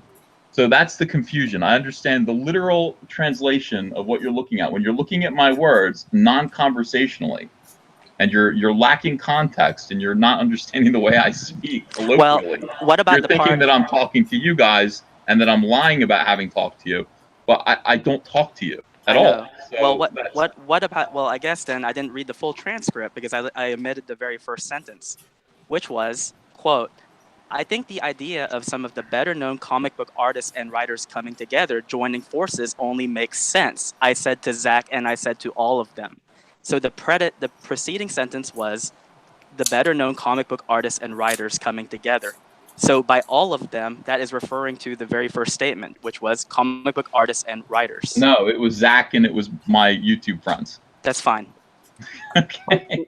Isn't Antarctic Press also doing anti-Trump books as well? Yes. Because to me, Antarctic Press doing anti-Trump books and pro-Trump books and being explicit about that and marketing them to audiences that appreciate them, to me, that's what I think Comicsgate should be about, being open and honest and transparent about your product and letting the market decide, not saying we don't do political satire, comics are for everybody, unless you want to do political satire and like Jonathan Swift and things like that. Yeah. When I said that is my opinion about the way to go forward. But as I've said, I am not. You don't have to listen to me. You're in your lane. If somebody asks me my opinion of the best way to go forward, that was my opinion. But it wasn't to dismiss your guys' work at all. It was just like I kind of think that we should be creating brand new IPs that move forward that can be exploited in a larger way. I would like to grow. I would like to actually influence the world with these creations. So I apologize to you guys because you read that and you thought something that was completely unintended by me. And I probably completely devalued your hard work, even though I love Thump so much. Well, thank you. I appreciate it. And like I said, the success that you've done will obviously it builds a lot of the groundwork for people moving forward. I know that Brett and I have talked extensively about culture wars, and some of us, I mean, like I said, being people who aren't very well established, we do like getting kind of down and dirty, and sometimes part of that means fighting a political battle. And I'm glad. I know that one thing that, and it's just a polite request, but because now you know who we are, I don't like throwing shade at anyone. We're all friends here. So let's assume that all of us end up doing books and that one of us has a book that might not be to our taste. I think it's a gentleman's agreement that knowing that and knowing where we come from, that part of being supportive is just knowing that if we have any influence whatsoever, that we just have to kind of watch what we say and coach it, because if we don't, then obviously it can have some ramifications. Can I butt in here? Sure. So earlier, Ethan, you said that when people attack Richard, he's your friend. You're going to fight tooth and nail to support your friend. And so my thing is, if you want to go say things about Trump books, that's fine. But like earlier today, you said like it seemed like people were backstabbing you. When to me, it's really just about people who are friends with Tim and Mark and Brett and Chuck. If you say something, we're going to fight just as much tooth and nail for our friends as you are for Richard, who I also consider a friend as well. So it's like, it's not that we're stabbing you in the back, but we saw something as he's attacking our friend, and our only option is either to zip it and say nothing and let our friend twist in the wind, or come out swinging for him. And I said to myself, I'm going to come out swinging for my friend. If it destroys my YouTube channel, I don't care, because I'm loyal to him. Then now do you understand that you're completely wrong about what you were saying that I said? And so there was no need to throw shade together as a group. Instead, to come to me and ask me to clarify one-on-one as a man about what this meant, what I meant by this. And then if possible, because I am friendly and I'm not the kind of guy who's going to be a complete dick, to publicly clarify what I meant. I'd be happy to have done that too. So now that we've established all of that, Ronald Reagan's 11th commandment. We have to apply it to this. That's a good point. Ethan, you talked about the Revolutionary War a while back. What's the famous quote? We all stand together or we hang separately. Yeah, we must all surely hang together, or we will surely another interesting thing about the revolution is that a third of the country at the time was for it, a third of the country was against it, and a third didn't give a shit. So, you had Revolutionary War soldiers getting up and booking in the middle of battle. That happened all too often. So it's, starting revolutions and seeing them through are not always the easiest thing, but it all works out. Well, we seem to get in this habit of attack, and this could have been something. It sounds like that would have been, a few DMs, and hopefully in the future, maybe we can defeat stuff like this. Yes. That's what I want. That's what I was trying to tell Cummings last night, and Ethan as well, is that I thought that this was really a big misunderstanding based on, people having different definitions, because, the exact word quote that I had used was, you've got the jargon definition of this one term, and then you've got the, subcultural definition of this one term, the internet version of it, and we're all just kind of clashing over what this term means. And I think that we really all honestly mean the same damn thing. It's just, we're all getting hot and heated because Twitter is, and I think we can all agree with this, a really shit medium for trying to get a point across, considering you have to condense everything to 240 characters, because nobody's going to read those Twitter threads. And there's no context, Tanny, and there's no inflection. Yes. Okay, outside of emojis, there is no inflection. So Mike can wake up one morning and see a bunch of people like me saying, "Where's Black Ops? Where's Thump? Where's Rags?" And interpret that as if I'm jumping down his throat. Whereas I'm saying, wouldn't it be cool to add those? And then I posted some pictures of those old great Marvel posters that are just decorated with like hundreds of characters. And it was funny because I wasn't aware that Mike did those kinds of pinups and drawings. So I said, kind of like this. Then we started going back and forth, and Mike's like, I do those all the time. And then he posted some JPEGs, and I was just like, holy shit, look at those things. That's insane. So, that's my biggest beef with Facebook, which is a little bit better because you can be a little bit more expansive in when your Zuckerberg's comments. not stealing your data. That too. But Twitter's a really tough one, man. It's a tough platform because you can misconstrue. This is why we have YouTube. We own YouTube. We're better communicators. We're much better communicators than the left. We're really, really good. People like to listen to our beliefs when they hear them espoused, this way, face to face, a voice. And I would just like to say, on top of all this, I would like to get in the friend business with those of you who feel fractured and apart. I'm talking about, hey, I'm talking to my friend. No, I would like to be better friends with Doug. I'm already friends with Frugal. Look at him. Me and Frugal, buddies. I'm already friends with Edwin really well. I'd like to be better friends with Brett R. Smith. I don't want to be friends with Mike S. Miller at all. I'm throwing him out the window. Umbrella Guy, Mitch and I are buddies. Tim, I want to be friends with you. I want to put this behind us and shake hands. And I promise you, I'll be a supporter. I'll be a friend. I'll be on your corner if you'll be mine. No, absolutely, and that is not going to be a problem moving forward. And I think, like I said, as men, all of us here as gentlemen, we know that we don't like throwing shade on anyone. Anyone who has met me, and most people here have talked to me one by one, they'll tell you that I'm very sincere in my principle, and I don't like roasting anyone except SJWs. I have that kind of diversity in comics model. I totally thought you were going to say I don't like roast Tico, and I was going to say, I don't. Well, now we have a problem, gentlemen. I will tell you this, like Ethan, I'll tell you this. So this is a funny story, but when diversity in comics was roasting your book, I felt horrible. And when I met Richard in person, I even told him, I said, hey, you don't have to read My Hero Macadamia. I know you don't like politics, so please don't read it. And if you do, please don't roast it. Like, please, please, please do not do that to me, because that's our first book out the door. I would rather it just die in shame than actually be roasted. And he told me, he said, okay, I will. If I'll read it, and if I don't, well, he said, I'm not going to read it, first of all. But if I do read it, I won't roast it. But then someone told him, like, hey, it's really good. So he read it without me knowing, and then he liked it. And he said, hey, this book isn't really political at all. It's just a satire. It's actually pretty funny. And I said, yeah, that's kind of what we wanted to do.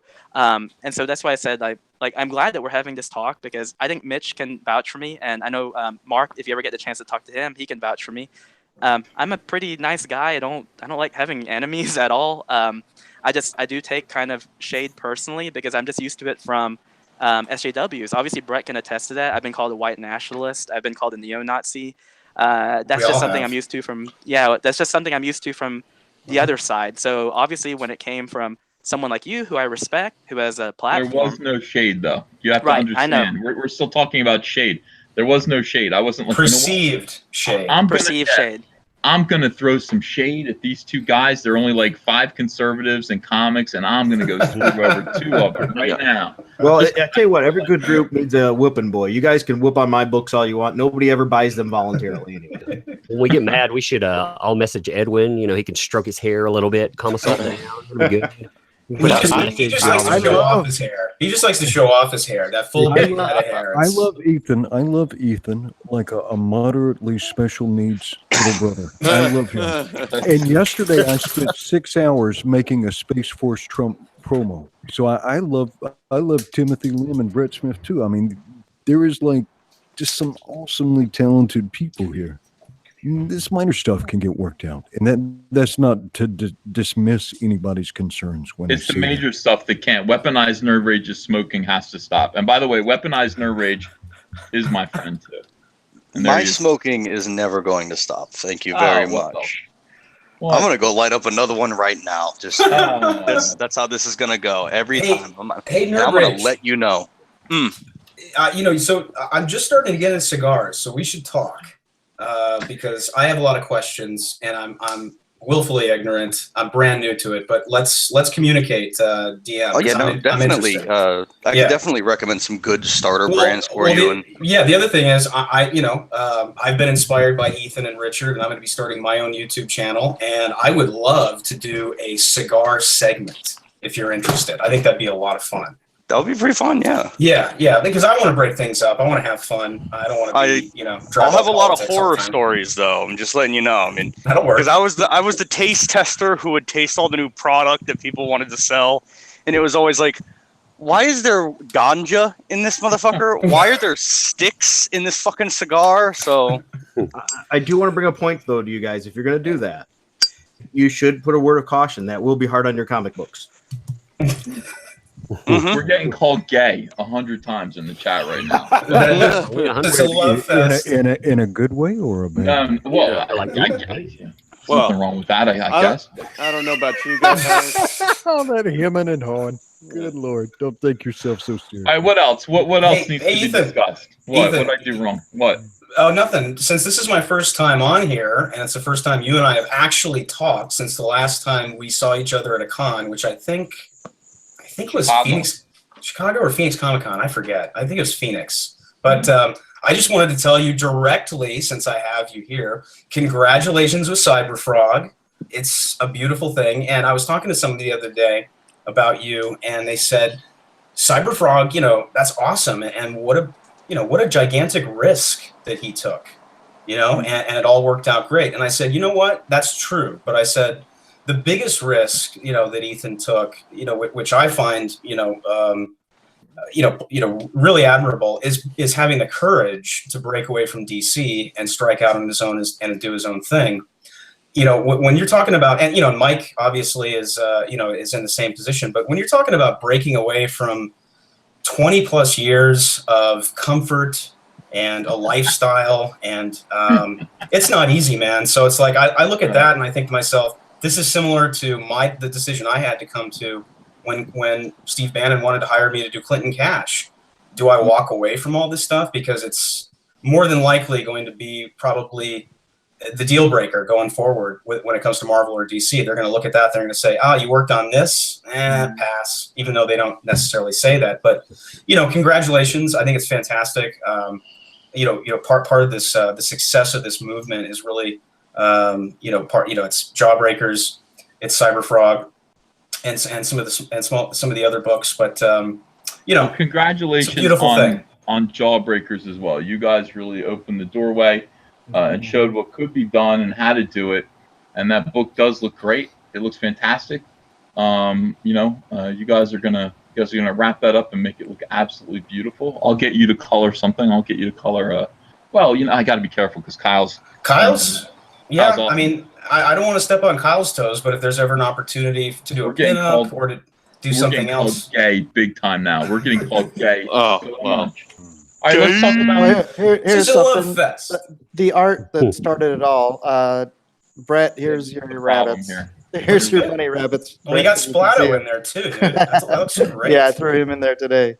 Okay, who's the dog? I'm completely. That's Red Rooster's dog. That's okay. That's there you go. Now, is Red Rooster's dog a bitch? Is it male or female? Okay, so there are no females on this. This is a bunch of testosterone here.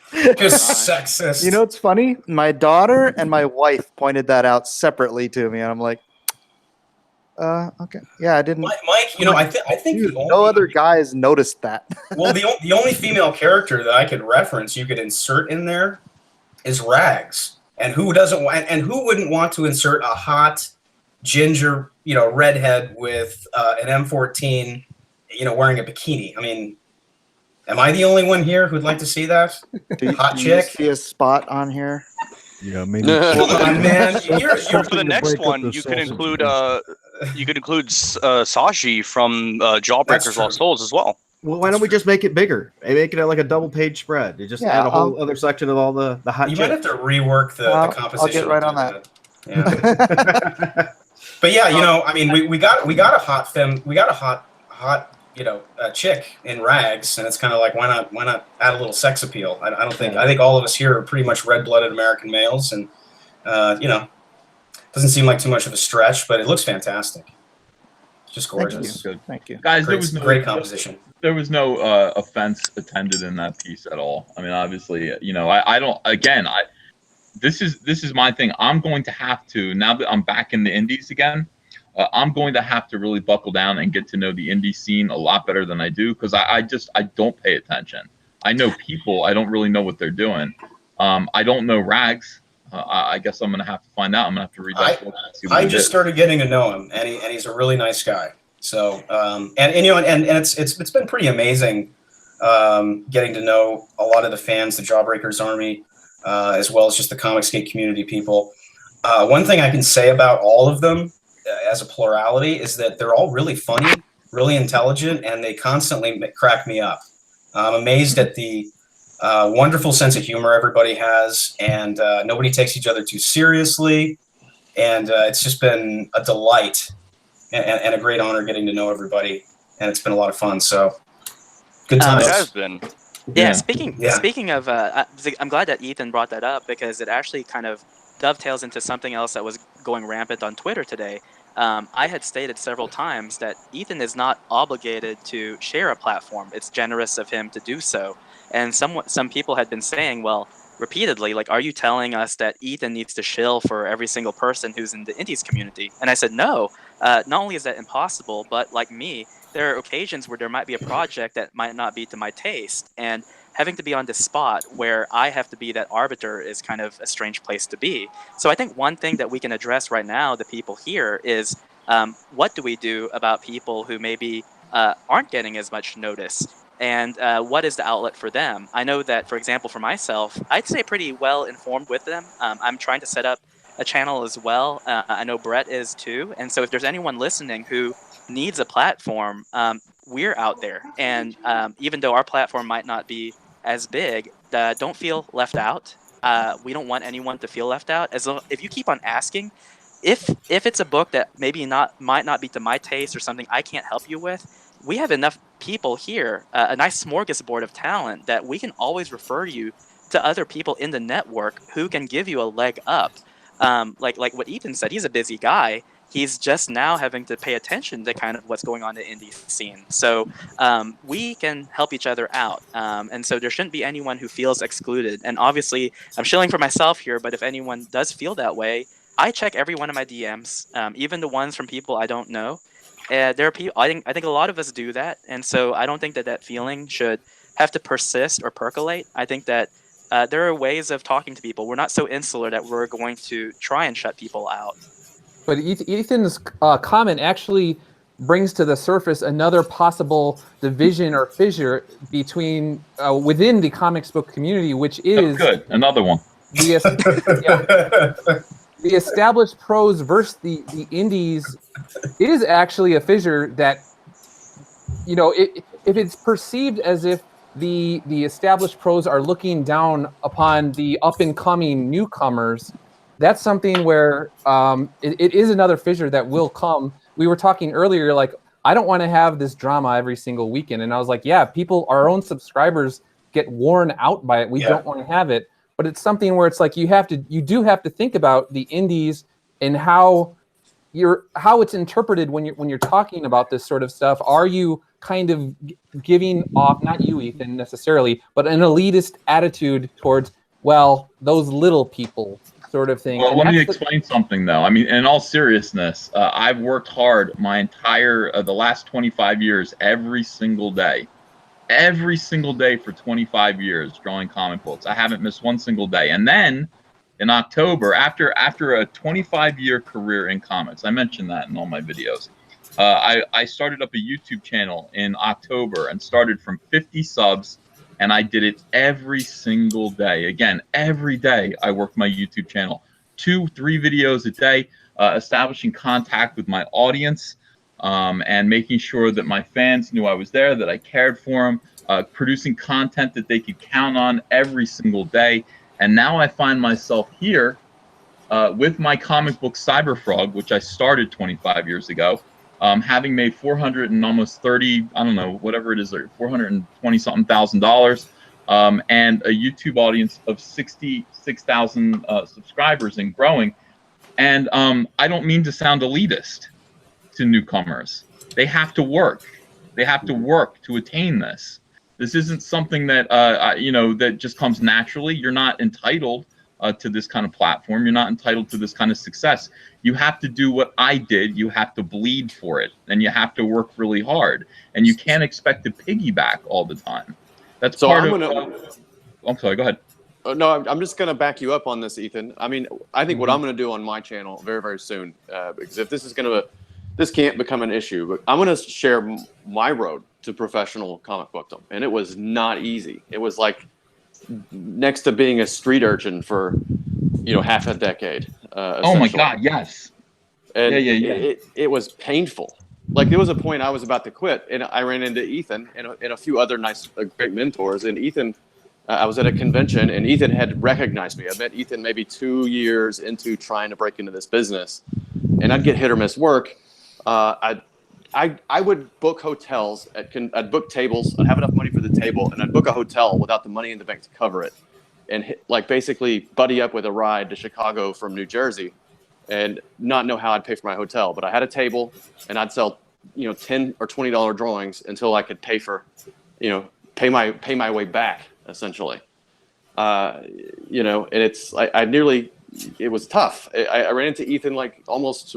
I was about to hang it all up. Ran into Ethan one time, and he just said, "Dude." He took me aside because he recognized me, you know, from coming into cons years prior, and he said, "Dude, people at DC are talking about you." And he took a few minutes of his time to give me some encouragement, and that, you know, kind of kept me on. And I really only needed like 6 more months, and then 6 months later, I had an exclusive contract with Marvel after like basically 5.5 years in the trenches. Yeah. Well, you know what I did? I did. They brought me on for Drax, and I did 1 issue, and then DC started calling me. So the dam just broke. The dam just broke. It's like having a hot girlfriend, right? And then all the girls want to call you. So so I said, "Ooh, leverage! I've got leverage." So I call my Marvel editor and tell him, "Hey, I just got a phone call from DC, and I like you, and I like working here and doing this book, and but they're, you know, talking about something in the fall." And the next day, I get a call from Joe Quesada, and he says, "We want to sign you to a 2-year exclusive." And I was only an issue and a half into my career, right? I mean, it just broke wide open, and then I never looked back. But it was hard. I bled for it, and then bled in the way that Ethan said earlier when this 2016 bizarre weirdo crap happened in comic books and earlier, obviously. It's you got to put your time in the trenches. We're not looking down on anybody. We're trying to forge ahead and be pioneers, so that there's a trail blazed. Like this is what's happening. This is what we're trying to do. Yeah, I mean, and just like everyone here earned where you are, we have earned where we are, and that might not be the same place, but we can still coordinate them, you know. No, also, I have what might, in that vein, Freedom Forge. If we can use the gathered YouTube presence here to just tell people that, look, here's a marketplace of creators who are all one of us, right? And then just let that marketplace divvy out what rises and what falls. But at least we let everybody know that they can go to this one central source and find stuff that's not going to make them puke in their mouth, you know. And I don't know how many of you even know about the Freedom Forge, but it's I can put it up on my screen if I hold on. Help me. No, that's a good idea. That's a good idea. I remember when you created it, and now we're it's there. We're kind of to a point where we've got enough content where I think that that's a good place, kind of like a hub in a lot of ways. Because sometimes even when you're surfing Twitter and you're going through posts, you miss a lot of things. I try and go back and answer as many questions and comments and stuff and have fun with people, but you do miss stuff, and you could miss a brand new book that's out or brand new content. It doesn't matter really what it is, but there does seem to be lacking kind of a one-stop shop or at least a hub where you can go for information other than the comics. Yeah. It's right here. We've got, it's a great logo. Chuck's on it. I'm on it. I think you're on it. Mm-hmm. A whole bunch of creators are on it, but anyone at any level, you don't have to be a 20-year veteran. You can be creating indie comic books and just sign up to be part of this network here. And, it's just a great, and it's already completely built. It just has to be fed with new creators and new content. Yeah. That's the kind of thing that I am interested in. And I think that would alleviate a lot of problems with indie guys who feel as though they got the stuff, they got the goods, but they want someplace, like you said, a hub where everything could go in one place, and then the market will decide if they really are telling the truth, if they actually do have quality material on their hands. Right. There it is, thefreedomforge.com. We also have people within the community that cover stuff, and then we end up, talking about Comicsgate, and we end up on bigger channels like we're here on Ethan. It's kind of a all around move. Now, some people don't cover things, but luckily with that, still, everybody is not going to get covered. Unfortunately, that's one thing. It's not trying to keep everyone out. Some people, it's hard to notice everyone. There's a lot of good stuff, but a lot of us are also just learning roles within this new thing. A lot of us were hobbyists within this. This is not my full-time job. This is just a secondary thing I like to do. And I'm learning. I'm not a journalist. I make mistakes. I overlook people. A lot of us have. The weird thing about our success is, like, some of us, like you said, this is not your job. This is not my full-time job. But sometimes YouTubers act as if this is all I'm doing. They're like, you just need the cash. You're just looking for the money. And I'm like, I literally work for a newspaper 10 plus hours a day, and then I do this in my spare time. And I think sometimes people come to you and they really do think it's your full-time job, and it's basically a second full-time job at this point.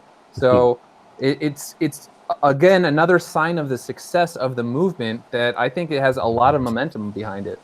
Well, and for those of us, for those of us who it is a full-time job for, the stakes are very high. I'll just come out and say that because it needs to be said.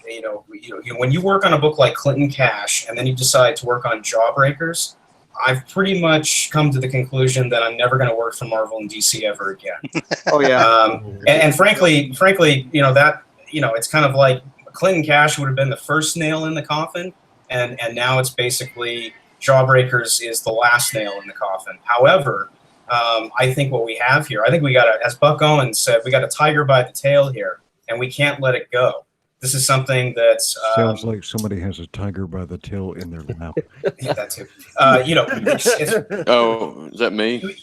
You can't let it go. We've got something here really substantial, and I don't want to see it fracture or bifurcate. I want to see the audience continue to support us and grow. And I think doing live streams like this, and maybe doing this more often when it's got all of us here together, I think it's really healthy. I think it's a good thing. I don't know about you gentlemen, but I came here to punch Nazis and drink soy. And I'm all out of soy, and I don't see any Nazis. So God, it's very disappointing. Yeah. Weren't we all supposed to punch each other and fight? I thought we were supposed to all get mad and rage or something. I think that's what they were hoping for, because the chat is still calling us gay. We can't. It won't go well for you. It won't go well for you, gentlemen. We don't want to take it. I mean, if they want to fight, I mean, we've got more than enough of the proper tools. They just think this is gay. They came to hear more fighting, and I'm trying to get people mad at me, but all right, Brett. It's hard when you have a bunny in the stream, Doug, break that chair. Well, just so we know, let's get this off the table. I hate every single one of you. Yeah, well, your mask is crooked. Oh, okay. Somebody left. Well, you know what? Ethan wears 3XL shirts. Okay. Such a lie. Such a lie. Somebody left a comment in my feed today saying today was the day that Douglas Ernst killed Comicsgate, and I'm just like, what are you talking about? Are you helping to resurrect it now? Is it now like Lazarus at this point? I don't know. I was just like, really? Do you really think I have that much power? That's no. I mean, listen, if this movement fractures, I hope Captain Cummings might be listening. I don't know, Captain Cummings, whatever, dude. Look. This isn't healthy. You didn't need to leave. You didn't need to do this. I don't know what happened. You might be having a bad day, like Edwin says. Come on back. It's okay. We can talk it through. We can talk it out. You're not the first guy to make a nasty video about me or write a bad article about me. Whatever. We'll make it work. But this is too important right now. It's too important for trivial, stupid arguments. Are we going to save the comic book industry, yes, and save comic books for our kids, mm-hmm. or are we just going to descend into a squabble of egos, of hurt feelings, and end up just being a couple people made some good money, everyone else is just pissed off? I don't want that to happen to us.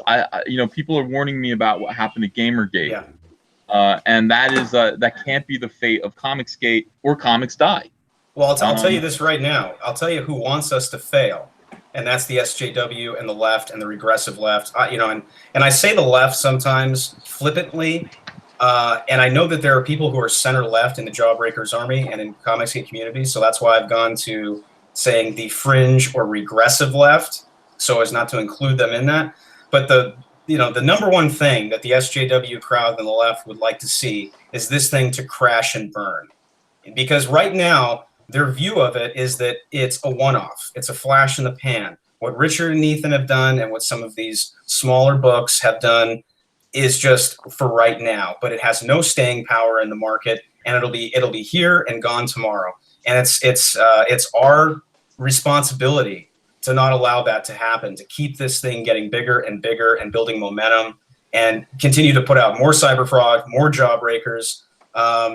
We have enough talent and ability and experience here to put out monthly books. The only thing we're lacking at this point is a larger audience and some financing. But those things come as this thing gets bigger and people start to recognize it for what it really is, which is a legitimate movement. It's not AstroTurf. This is grassroots. It's for real. And we have some amazing customers who say, I haven't bought a comic book in 20 years. Yep.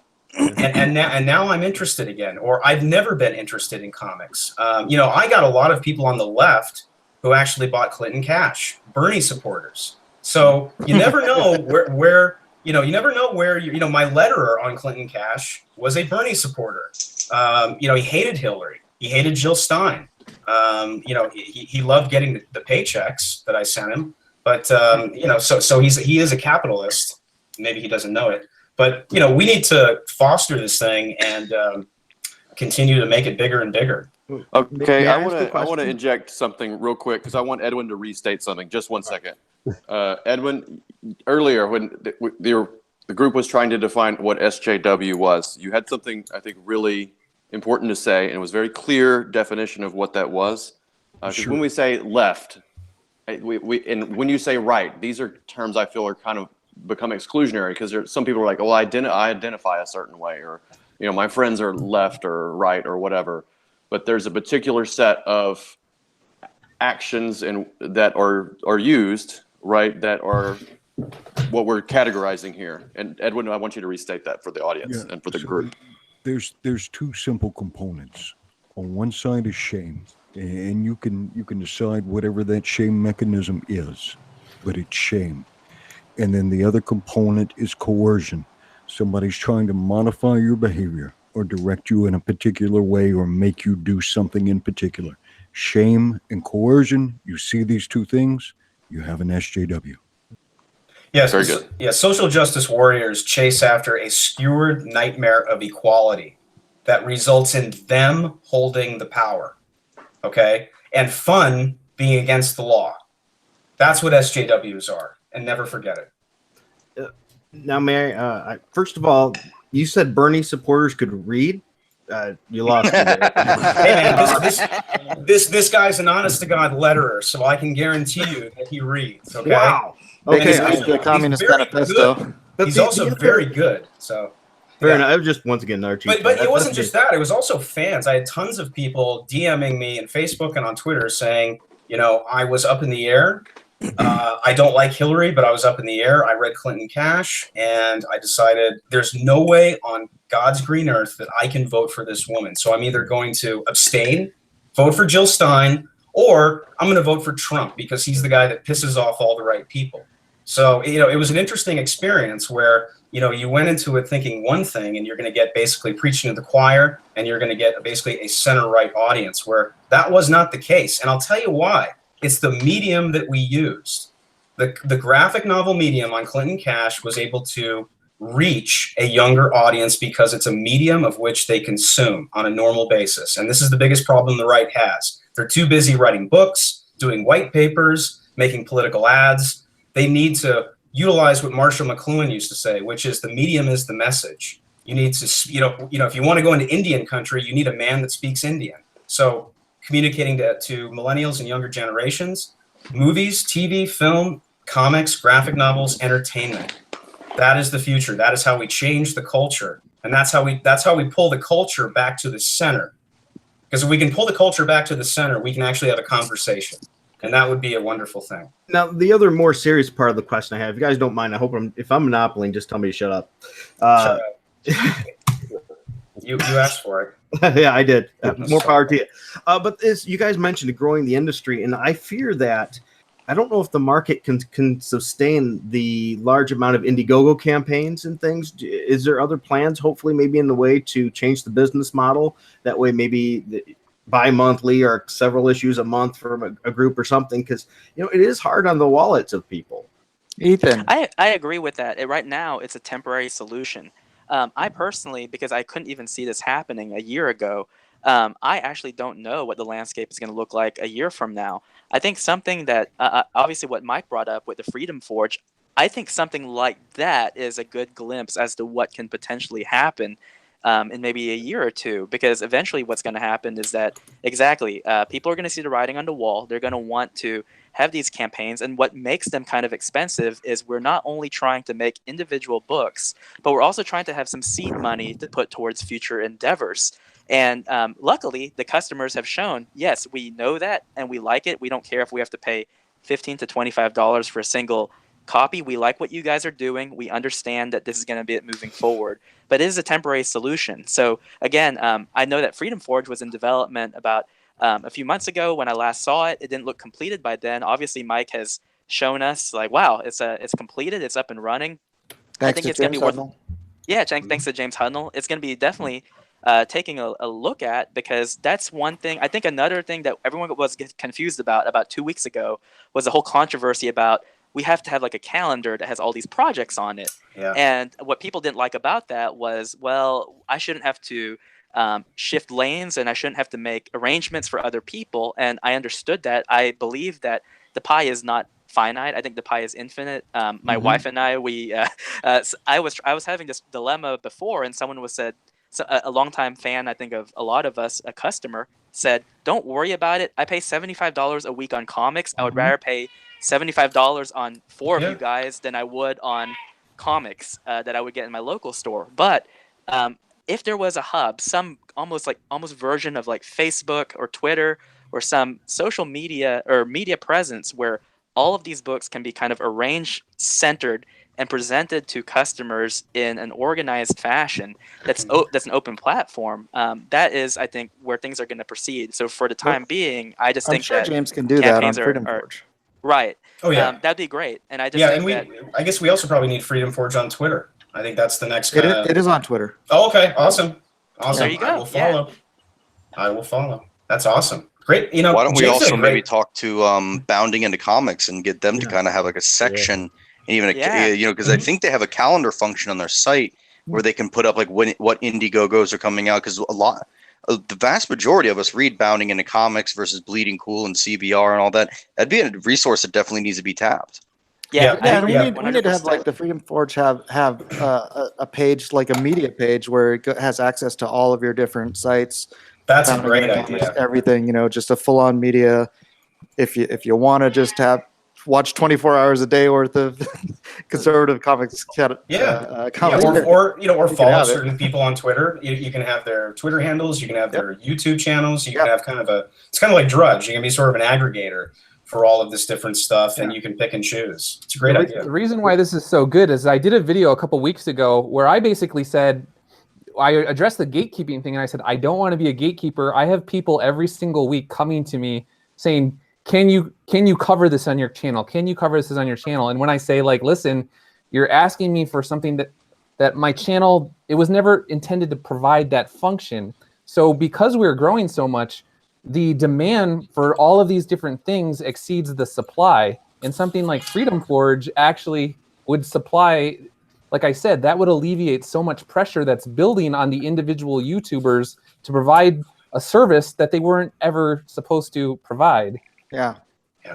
We need to freedomforge.com. we need to remind people too of why they're spending money still. Yes, you're getting a comic, but okay, what if you're going out and you're still supplying $25 bond? You're doing that, not a comic book, but you are starting something. You are sending a message that there is an audience there. When you sent that message with Ethan Van Sciver's book, or when upcoming for Mitch's book, when you send that, you're telling other people, hey, this thing is viable. You want to come over, and then it can develop more, and we can have more of that conversation. But we have to continue to remind people that there is more to this than, I mean, it is obviously a good product too, you know, but we're trying to accomplish a lot of things with this here. Somebody's got a fussy pussy. Can you hear that? Yeah, he's hungry. I had that to. pussy, please. Here, I'll show you. One Grab second. it. He wants to make Grab an it. appearance. There he Oh, is. Chumley. Oh, That's a cute one. yeah. Oh, Chumley, you're evil looking. You look like Satan. I thought it was cute. Oh, he's adorable. He just sounds is like an a baby adorable cat. pterodactyl. Sorry about that. He sounds like a baby pterodactyl. Pterodactyl. That's awesome. I'm Did here, someone guys. I was going to say. Okay. I thought someone kidnapped you or something. Yeah. I'm laughing at the chat. The chat is, as usual, my audience, my subscribers, are goddamn hilarious. Excuse my language, but they do make me laugh. So I like reading those chats. Somebody's my favorite. So Brett's talking and he's being very sincere, and somebody goes, "Brett looks like a rapist, but he's right." I don't even know what that means. What does a rapist look like? I don't know. It doesn't matter. Are you sure Like they Joss didn't mean, Whedon? are you sure they didn't mean therapist? Because They therapists probably could did be mean therapist. Yeah, right. That's I'm much sorry. better. Yeah. Everybody's getting clowned on in the chat, and you guys, everyone's funny. And this is a great night. I really hope. I don't know. I mean, I really hope some stuff got said here that needed to be said. I really hope that everyone feels good in their hearts. Not the cat. Oh my god. Oh my God. He's following got- me around. I'm gonna have to lock him away. I'm sorry. I got my dog in here to combat the cat. All right, and she loves to go after cats. So she's killed 5 squirrels thus far. She's a killer. It's amazing. Well, guys, you know, during this proud. live stream, we almost touched 3,000 viewers Wow. in their hearts. Awesome. But also, we almost had 3,000 people watching. That is one of the biggest live streams that I've ever seen for comics. They don't get much bigger than that, and that is because everybody was really hoping that we would fight, but also everyone was really hoping that at the end of the day, we would come together like this as friends, as brothers, not sisters. We keep women out. That's one thing that we do. We are trying to keep women out of comics. That's fine. But I really think that that's what happened here tonight. I think that me and Tim are now best friends. I hope. Yeah, I think so. I think we're okay.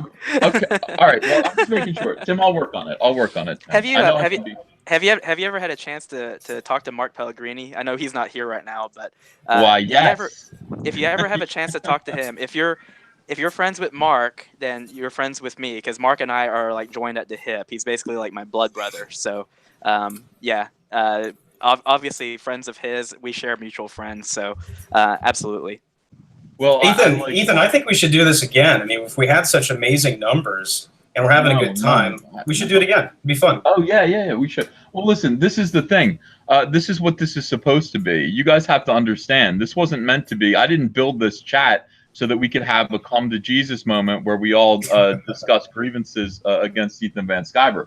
What I basically do is every week now, and maybe even twice a week, because these chats are so much fun and people do attend, I do Comicsgate Live. And Edwin's been on it a couple of times. Mitch has been on it a couple of times. I think Umbrella Guy's been on it a couple of times. And now you guys are all going to be invited randomly. I want to give everybody... Wait. Doug, do I qualify now? It was never necessarily. We need a ruling on this. I think you should take some need of a ruling on that this. Cyberfrog money. Take some of I that haven't Cyberfrog invited money. these chats either. Take some of that I'm very Cyberfrog money and buy the steel by my cage so we nature. can do The this. steel cage. Yeah, Yes. yeah, let's do it. Take some of that Cyberfrog money, set up that cage match, and we'll get it sorted.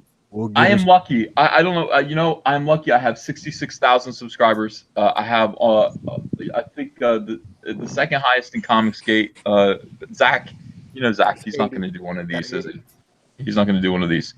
I would like to do this kind of a thing right now, where I once or twice a week, I put on this kind of a talk show. I come up with a topic that I want to discuss with you guys, something kind of controversial about comics or anything in pop culture. And I'll just pick some of you guys, and I'll be better arranged. I was kind of like, my poor wife was like, "Are you going to be okay? What are you going to say? Are you gonna be all right? She was nervous about this. She didn't want my friends turning on me after my enemies have been no fun over the. So I didn't really put this together as well as I should have. In future chats, I would have your YouTube channels listed here, and people would be able to sub to you guys as they liked what you had to say. And I would be more than happy. This is the other thing. Comicsgate has a negative connotation with the left. We've got to make it mean whatever we want it to mean, and we're kind of establishing what it means. Happy comics. Happy warriors. Comics, happy creators. Yeah. Big sales, big profits, new characters, new creations, no SJWs, kind to customers, considerate of the customers. That's Comicsgate. And it's an experiment to see if we can sell comics that way. And so far it's working. So if you guys would be willing, I would like to do this twice a week, and just invite random Comicsgate guys in. We'll alternate it, week to week. We got to have Edwin in here every single time. He's got to be a steady. He's a rock. Yeah, I just think it's good. I think things get discussed. I think people's channels grow. I think everyone benefits from that. And I am somebody who wants to share. I've said it time and time again. I'm really trying to help everyone as best as I can. And if you need me for anything, just ask me. I mean, I'm just Ethan. I'm nobody. I will say again, I'm not the leader of Comicsgate. That's diversity in comics. By the way. So, Ethan, I do have something to ask. What? Could you give me a couple 100,000 subs? I don't even have that many. I don't have that many. Just asking. I figure if you ask, you got to ask big. Well, come and ask people to sub to your channels. So we're gonna kind of sign out now, and what I want you guys to do is I want you guys to just one by one. I mean, say your name and shout out your channel. Spell it if you have to, just so the people in the chat. There are 2,400 people still here watching, and this is going to be a good opportunity to maybe get some more subs to your channel. So Captain Frugal. Yeah, you just said what I am. My channel's Captain Frugal. You can also see me on Twitter as Captain Frugal. I'm also a Steven Rogers on Facebook. Okay, and we got Doug Ernst. Exactly, I'm Doug Ernst. My YouTube channel is also Doug Ernst. My Twitter's Doug Ernst, and my blog is Doug Ernst. And yeah, I've been covering Comicsgate type stuff before it was even called Comicsgate, way back to 2011 with Captain Frugal and others. And yeah, thanks again for having me, Ethan, and thanks for everybody for this. Like I said at the beginning, I was hoping that it would basically come to this. We would get everything into the surface, and it worked out kind of perfectly as far as I'm concerned. So thanks again. Put in a good word for me for the captain. Let's get that fixed. Edwin?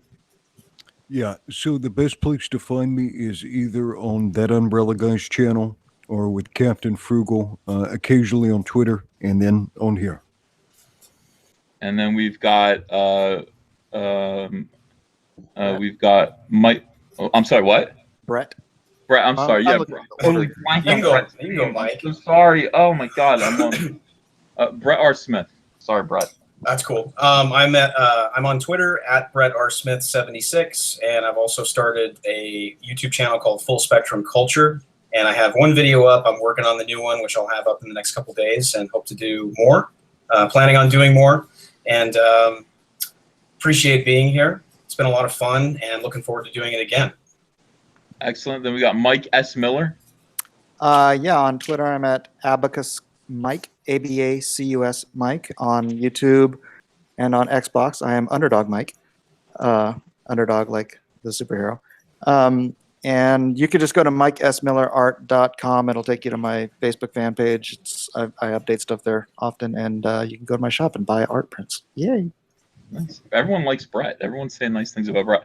That umbrella guy. How are you? Oh, doing good. It's That Umbrella Guy. Yeah, you can come over. It's kind of like autism, maybe like Rain Man, maybe without as much autism. No, I'm just kidding. It's a lot of complaining, basically. Yeah, come on over. Do you count toothpicks? I mean, I've upgraded to marbles now, so it's okay. There's 937. I'm offended because I've counted toothpicks before. When you spill the box on the floor. But yeah, because you don't want to lose any. Yeah. I am Captain Frugal, for crying out loud. You're also a very good driver. You're a very good driver. Hey, that wasn't my fault. I got rear-ended. We got Mitch Brightweiser with the great lighting, man. Thank you. Yeah, my YouTube channel is The Last Comic Book Artists. It's like The Last Jedi, but only more entertaining. And I'm on Twitter at mbrightweiser, and you can follow me and my beautiful and talented colorist wife, Elizabeth Brightweiser. They're on Twitter. We have a Indiegogo campaign launching in just a few days on July 5th. It's called Red Rooster Golden Age, and it's going to be, we're aiming to shatter all those Cyberfrog records. Golden Egg. Golden Egg. Yeah, maybe I should change the title. No, I like Golden Age because that's what we're doing. It's what we're doing. It's a new Golden Age. That's the goal. So it's a double meaning. And then we got Tim Lim. Yeah, I am I guess they've called me the Rabbit President of Comicsgate. So I'm not the leader of Comicsgate or the God Emperor, but I am the Rabbit President. You can find me on Twitter at PotaStump. On YouTube, I have a startup YouTube channel. Hasn't had much content, but it's called Air Force Bun. Yes, it seems like I'm really attached to these bunny type memes, but the next book that we have coming out just after Red Rooster, which by the way, I'm very excited about because Mitch and I and Mark Pellegrini and his lovely wife, we're all Arkansans. So we have kind of an Arkansas network going on here. But after Red Rooster launches, just a few days later, the following week, Trump Space Force. And I am going to be collaborating with Chuck Dixon, Brett R. Smith, who you guys know now from this chat, myself, Dave Dorman on covers, and Mark Pellegrini coming in and doing special script rewrites, and he's our gag man. So it's going to be a lot of fun. We have a lot of things going forward. So Pellegrini, I want to shout out Mark Pellegrini again because Mark is helping me write the Red Rooster project. He's doing a bang-up job. I think you guys are going to love it. Mark is a future star, if he isn't one already. I think he's been dubbed the Mark Twain of Comicsgate. And you're going to be seeing a lot more of Mark Pellegrini. So check out Red Rooster for sure, because you're going to want this piece of history. Mitch, am I allowed to really plug the Red Rooster? Yes, go for it. Yeah. So, real quick, everyone, I actually have read the first draft of Red Rooster, and it is amazing. I told Mitch that if I was a kid and this came out, it would have been one of my favorite books. So it's going to be good. Can't wait. I forgot to mention I'm doing an Indiegogo also. It'll probably be coming out in about 2 weeks, so probably right after the Thump one.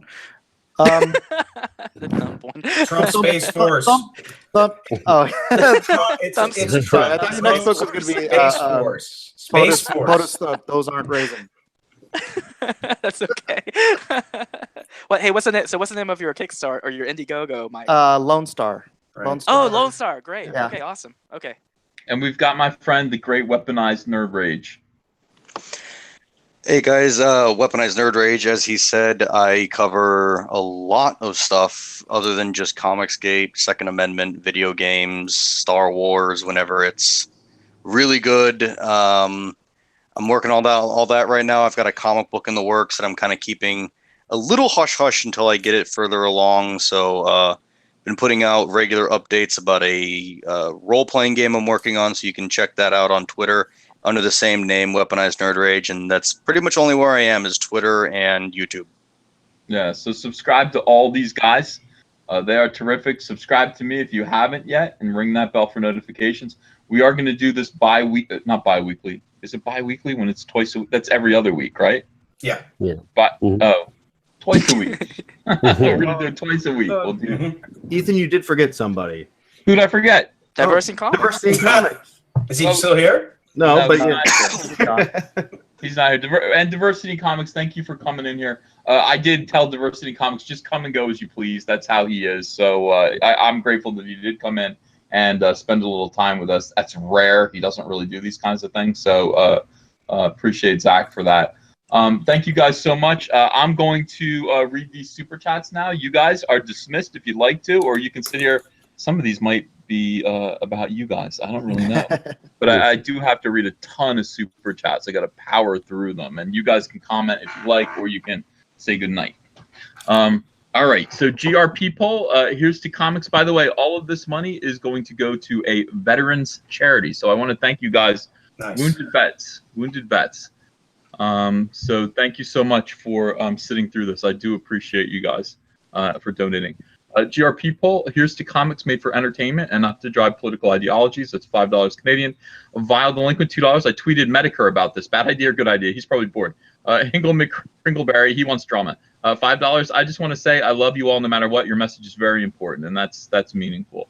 G7, thanks for $1.99. It's not just comic artists, it's all arts. Blade Runner 10, $5. Hi, Ethan. Hope you're well. Watch your channel every day as I come home from work. Love from Australia and highly anticipate Cyberfrog. Thank you. Critias, thanks for $20. Wow. Hey, Ethan, I've been watching you since 20,000 subs. I invested in Cyberfrog Jawbreakers. I'm wondering if you can give my Detective Dead Indiegogo a shout out. It would mean a lot. Thank you. So Detective Dead, everyone. Go check that out on Indiegogo from Critias. James Murray, thanks for $2. Hypocrite, you want to form a club just like them. Okay. Professor Geek, thanks for $2. We have the same SJW problem in the academic world. Gojirify, $9. Can everyone please give their take on what Captain Cummings is about? Douglas Porter, thanks for $4.99. When you start talking about semantics, you show how you've become subservient to the SJWs. What do you guys think of that? I think semantics are important. You have to get your definitions straight, or else we're just going to end up with crossed wires. I think part of that's, Doug and I have talked a lot about this. I come from an academic world, which means that matters a lot. I mean, your wording really matters. So I apologize when my lexicon is not in line with other people.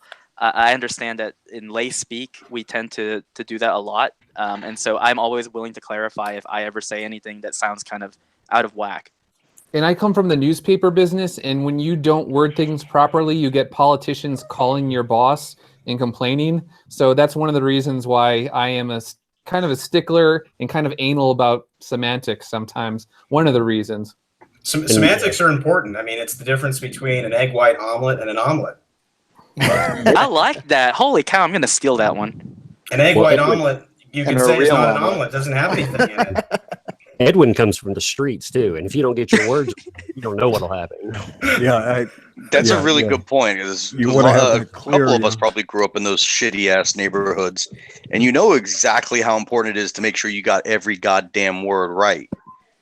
I mean, we were talking about this, and some people here could probably even back me up on this as well. I was doing a stream with the guys from Rags, and they were talking about how much they would get pissed off that when they, as a soldier, would constantly be called a Marine.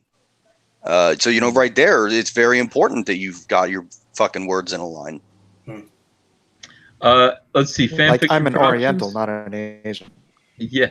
Thanks for $4.99. SJWs don't care about the employer's money, but controlling the IP. Pointless to build something and let in the people that destroyed what you left. That's correct. Avenger 1212, $2. Could everyone briefly tell us about themselves? I think we've done that by now. Rax the Hero, thanks for $2. EVS, I hope you and Captain make up. I enjoy you both. I do too, but I doubt it. Clip024, thanks for $5. SJW mainly comments on actions of radical leftists, not somebody with leftist opinions. The negativity of the term is directed to actions, not opinions. Trinket of Apropos, thank for $4.99. We, the fans, are the gatekeepers. We have the money. We're the ones who decide. Just focus on making fun products, and if we like it, we will flourish. Redbeard Gamer, thanks for McGamer, thanks for $5. Great content, regardless of your beliefs or those of the customer. Sir Spoon, $2. You all make it sound like gatekeeping exists already. It does, dude. It does. That's the problem. Hey, Cautionary Comics is here. Hey, Ben, how you doing? $5. I like the word network. Tank Nam 131, $1.99. If you allow SJWs in, you deserve the subversion. Correct. I feel this way. I'm agreeing with that. Todd Anthill, thanks for $5. Please go back to talking about Star Wars and making cool comics. Stop talking about communities and clubs. This is the wrong direction. It's just once. We just did it tonight. Meta X, thanks for $2. Minions are a real lifestyle. Black Mephistopheles, thanks for $2. You sound more like mall cops than gatekeepers. Boag for $50 from 50 Mexican pesos. I guess there's no infinite pie in capitalism. You just make more pies. Yes, spend these Mexican shekels fast. My coin is going to drop in value fast. I will. GRP poll, thanks for Canadian $5. Doug is arguing for communism within the industry, and it's exactly what the SJWs want. That's the exact opposite of that. I want the consumers to have the most power possible. I don't know how that's communism. Doug wants people to go to a gulag and starve without any comics. I don't believe that. I don't think so either. I've known Doug for a little while. I don't think that's how. Doug's worked for the Heritage Foundation. Good Lord. That's like the complete opposite of communism. That's right wing. Yeah. Heritage Cato. Maybe the panel shouldn't have gone after Mike. People felt okay. Steve Dye, thanks for $2. Tug is on point. I know EVS's work. Mitch's, Mike's. Gojirify, thanks for $10. Dissension is fine. Push and pull is how we grow, but dissension is not viciously attacking and hurting a friend on Twitter with a nuclear bomb when we could have just talked out with friends, adults. Well, that's what we're trying to learn here.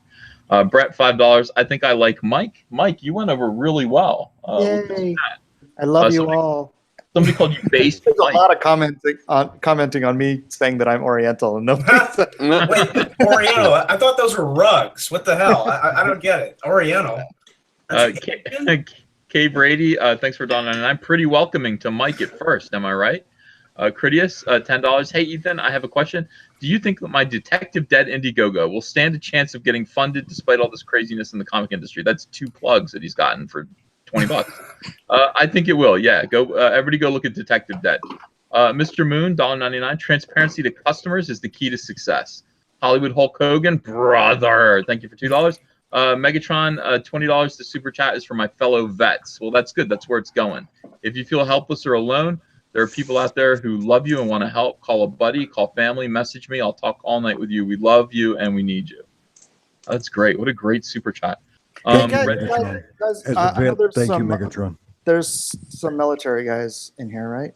I wanted to ask because on my Indiegogo, I want to have an option where people can if they buy one book, then I ship a certain number of other books so that they can go and get out to the troops.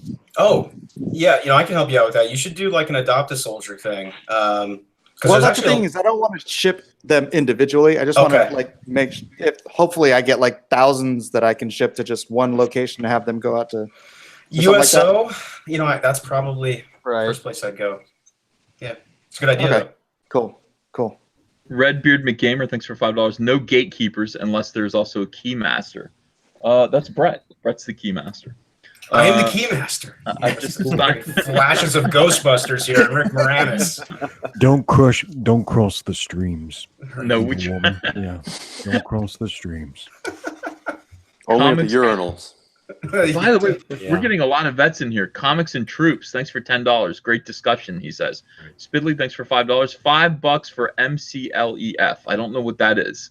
Yana Huel, thank you for $50 from Mexico. Just ask them to show you their portfolio.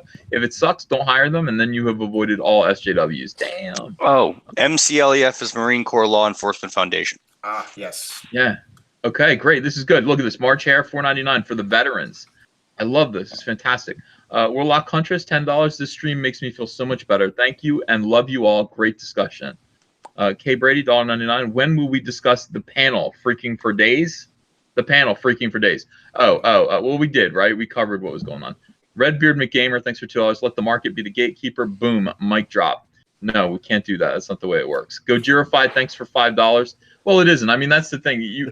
SJWs aren't normal people. They're not affected by the market. That's why they're still working in comics right now at the big two.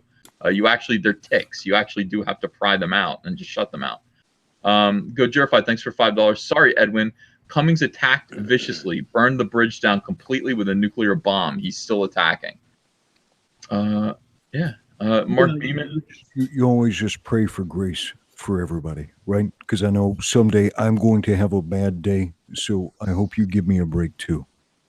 Yeah, I Edwin, you help me out a lot. You really do. You change my perspective. I get angry at some of this stuff, obviously. And I appreciate your grace and giving me good advice.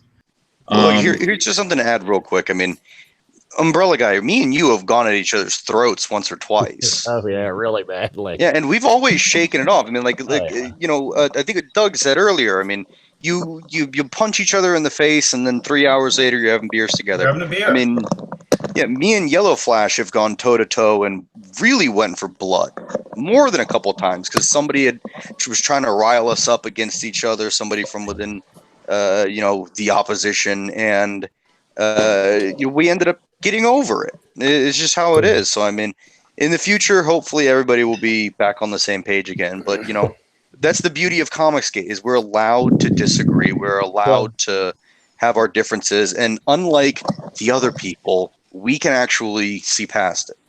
I love that guy. I do love Captain Cummings. It's really, I'm suppressing it now, but I'm not. I'm in pain over this. Yeah, you have alpha personalities. They lash out. People don't think. And Ethan, I mean, you're a nice guy. You'll end up like in a couple of days. You know how you'll be. You'll be like, oh well, I hope Cummings comes to the same conclusion. Honestly. Well, it hurts when it comes from a friend. You know, right. If it was Rich Johnson saying that stuff, you'd just piss on him. He's already done it. Yeah. There's the point right there. It really only truly hurts when it's somebody that you care about, and if it's somebody you care about, it's worth it to go that mile to try to mend that bridge. Part of me just wants to be like, you know what, F that dude, and just turn around and never look back. But it's like, I got to give it a couple days. I got to give it a couple days, see if he cools off. If he doesn't cool off, he doesn't cool off, and you know that's just the way it goes. I lost a good friend. Mark Beeman, thanks for $3. Ethan, I've seen it 100 times. It's jealousy. Go Girify, $5. Cummings is a child. Sorry, but he could have apologized several times in the last few days like an adult. Diversity in Comics Bear, thanks for $20. If egos take down Comicsgate, the SJWs win. The publishers, the creators, the toadies, they all win. The movement cannot afford egos. Figure out how to respect each other. There won't be another $400,000 campaign if you splinter off. So I think that's directed to all of us, and I think that's advice that's well taken. I agree. K Brady, $1.99. How dare you say what you think, EVS? Chim247, $1.99. Mr. Boyette is a voice of reason. Cap'n isn't wrong. Cap'n isn't wrong, according to Chim. Jake Foley, thanks for $5. Holy, when Ethan said all of them, it was a generalization. Get over it. Ian Aldridge, thanks for $5. Why have the chat on if no super chats are going to be read? Way too many people on the stream. Well, I'm reading them now. You just have to be patient. There's still 2,000 people watching, and you're just reading super chats. Yeah. Well, these are the people that super chatted. Here's the problem: these chats do go. They end up getting published, and so people who are rewatching these really don't like it when thoughts are interrupted by super chats being read. So I am listening to you guys, in the chat, and I'm going to read all the super chats, but I'll do it afterwards so that you can skip it if you're not interested. Custom Songmaker, thanks for $5. Tim said he wasn't going to confront Ethan like an ambush. That wasn't true. Tim, that wasn't true. He encouraged Captain Cummings' meltdown and anti-Ethan rant. There's no evidence of that. No, there's not. And I even said, I said it like right now in this stream, like this is probably the reason why Captain Cummings is upset, because it's the same thing that we all heard. And, we had luckily, obviously with Ethan and I just now kind of hashing it out, he was able to explain that the wording was interpreted in a different way. Even in the transcript, I think it's understandable how anyone can take a look at it. I think a lot of people here have seen it, have heard it, and maybe kind of arrived at a very similar conclusion. But I'm glad that we talked it out and it was a misunderstanding. Me too. Mark Beeman, thanks for $2.01. Silly Rabbit, soy is for kids. It is. Jake Foley, $2. My transcript. Go Girify, $5. Tim, please learn from this. Talk before you hop to conclusions. Well, at least that's cute. Costco 52. Thanks for $5. We are not a hive mind. Doug, you are putting Ethan and DNC on a pedestal and then yelling at them for being on a pedestal. I didn't feel that way, but okay. Custom Songmaker, thanks for $5. No Doug Antarctic had 7 anti-Trump titles before this questionable loyalty limb made first pro-Trump book. Now they have anti-Trump trading cards. Okay. Andy M, thanks for $10. Don't use allies since SJWs use it in a way that excludes. And no, you guys should talk about each other's comics because that's what SJWs do. They say nothing, and thus the consumers will stop trusting you. Wait, no, you guys should talk about each other's comics because that's what SJWs do. They say nothing. Okay, so we do have to talk about our comics that's no problem. That's good advice. Todd Anthill, thanks for $5. He said he didn't like the idea of the book. It is his opinion, not an attack. Grow a thicker skin. Stop reacting emotionally like SJWs do. Everything's like SJWs. Black Cap, thanks for $20. Can we all just get along? I love you guys. Let's mash this out and grab a brewski. That's what we're doing. Mr. Moon, thank you for $1.99. My advice: keep disagreements off social media. Marjorie Davis, $5. Uncle E, don't say sorry for something you didn't intend or even say. They're looking to be offended. No, they're not.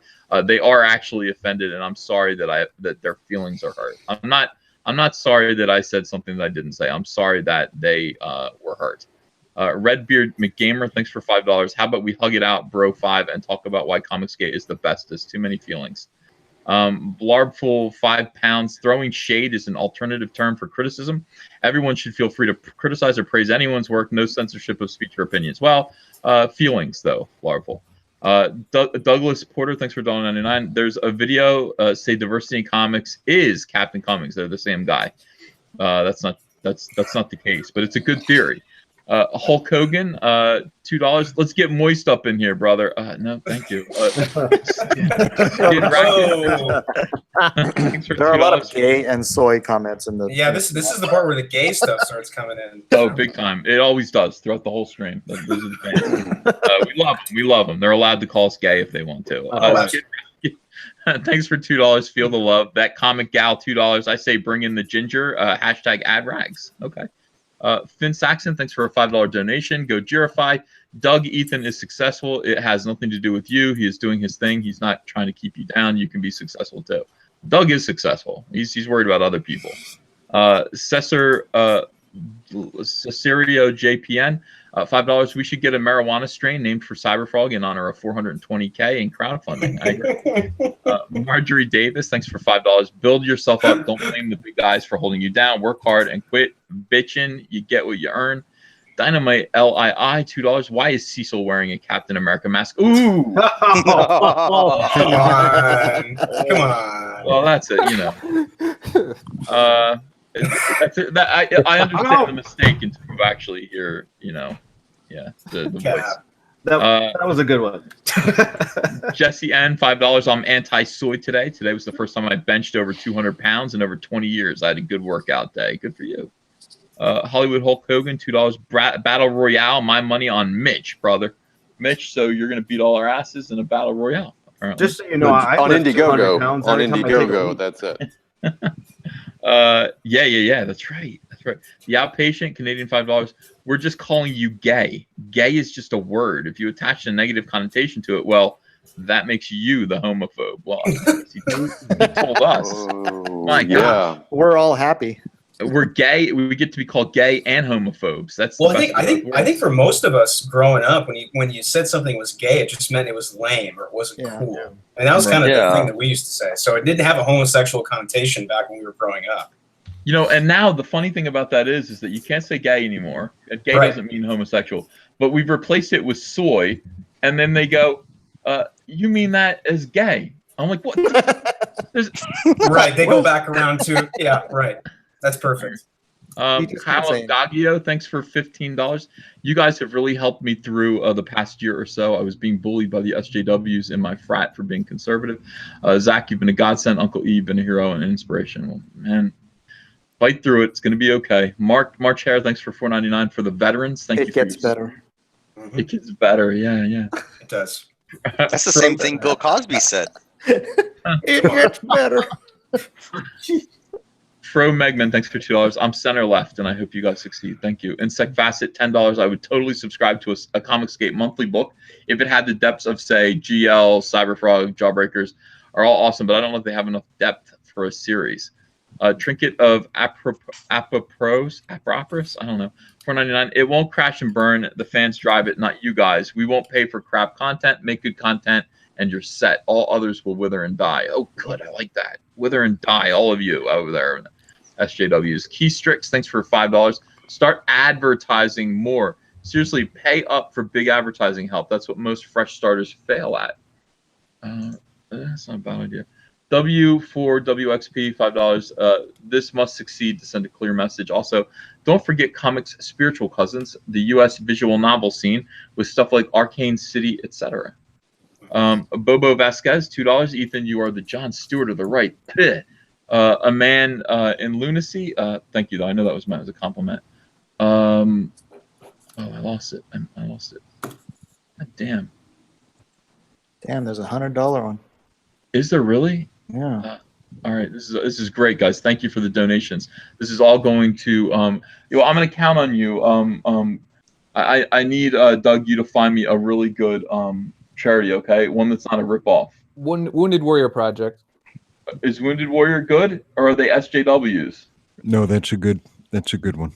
Oh, okay. I heard stuff about them. Yeah, I did too. I've heard some things too. I might be able to provide an alternative, but at the end of the day, Wounded Warrior's just gotten very big, and then you end up with a lot of management and bureaucracy, and that some of that money is going to go feed that. So I can message you another one that a friend of mine who works for Newt Gingrich donates to all the time.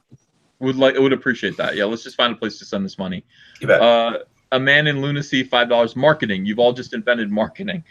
Cost Jaludo, $2. What'd y'all think of the Star Wars Gate false flag? It was damseling, obviously. Break All Day, $1.99. Taking Comics Back. Hell yeah. Party Alm Civi, $4.99. Based on the 2014 investigations, Zoe Quinn is descended from the Dutch. Her family had a cursed, haunted castle a few centuries back. Seems about right, he says. Wow. What do you guys think of that? It's not really our wheelhouse, but Harrison Bergeron, thanks for $20. What Comicsgate has that Gamergate didn't is creators. Gamergate was only fans of the media. You guys can replace Marvel and DC for our kids. J.K. Rowling's did it and basically replaced Star Wars for a generation. That's the plan. It's a great point. It's my plan, anyways. Wow. It's a great point. I've got a whole white paper. Break All Day, $1.99. Girthy Space Stallion. Casca 52, $2. What was the outcome resolution to all this crap? Friends, all friends except for one. Break All Day, $1.99. Girthy meets furry, ends up moist. That's disgusting. Marmaduke fans here. Number one Marmaduke fan. How you doing, buddy? $2. Here's to the vets and to friendship in Comicsgate. Slick Jimmy Speaks, $5. Rags Zaxi. Or is that Sashi? Rags Zaxi, Sashi, and Sugar Lightspeed poster Mike. I'll pay. Cheers. I want you to draw a bunch of chicks. So that is nice. Gerlach, $2. All this masculinity is toxic to soy boys. Mark C, thanks for $2. Ethan, how about an artist edition of Cyberfrog? Oh, I could be talked into that. The Dark Nut, $3. I love a man in uniform. Nick Zone and Trash, $2. Cecil Forever, Break All Day, $1.99. Semper Fi, Marines are not soldiers. They're not. You don't call Marines soldiers? Is it just Army? No, you call Marines Marines and soldiers are soldiers. Devil dogs. Mistake. Leathernecks. James Dietrich, $2. Reject identity politics in general, not just left. JC Denton, $2. Sub to all these dudes. History in the making. Nicholas Glenn, $4.99. The Farriers were flying in full force tonight. Glad to see you guys all getting together and working things out in the open. High praise to each of you. Snake Plissken, $1.99. Call me Snake. Evil Paradigm, $20. I may not agree with everything you guys say, but I don't even agree with Ethan all the time. I find liberals and conservatives have a lot in common, but hate from both sides prevents meetings like you guys had here. John Aguirre, thank you for $2. Shamelessly trying to save my job. Help. JC Mike 1, $5. Semantics matter. Apologize if you screwed up, but own your words. Mean what you intended. Be real and empathetic. I think that's right to me. Yeah. All right. Vile Delinquent, $2. Your Nerd Wonder is the real creator of Comicsgate. Is that true? She was one of the first people to use the name Comicsgate. She's also been involved in railing against Dan Slott for how he treated customers for almost the entirety of Dan Slott's run. She's been here for a very, very long time, and she's been doing exactly the same stuff all the time. Who is this again? Nerd Wonder. Okay.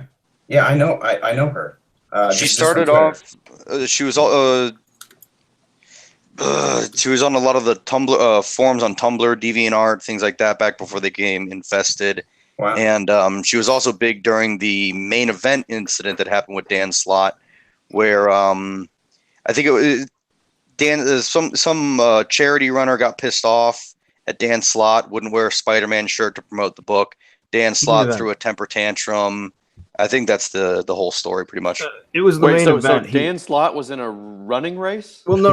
He had someone else doing it. Well, I know who this. It was the guy event status, the main event. He was doing a charity run, and he asked people to pick what shirt he was going to wear.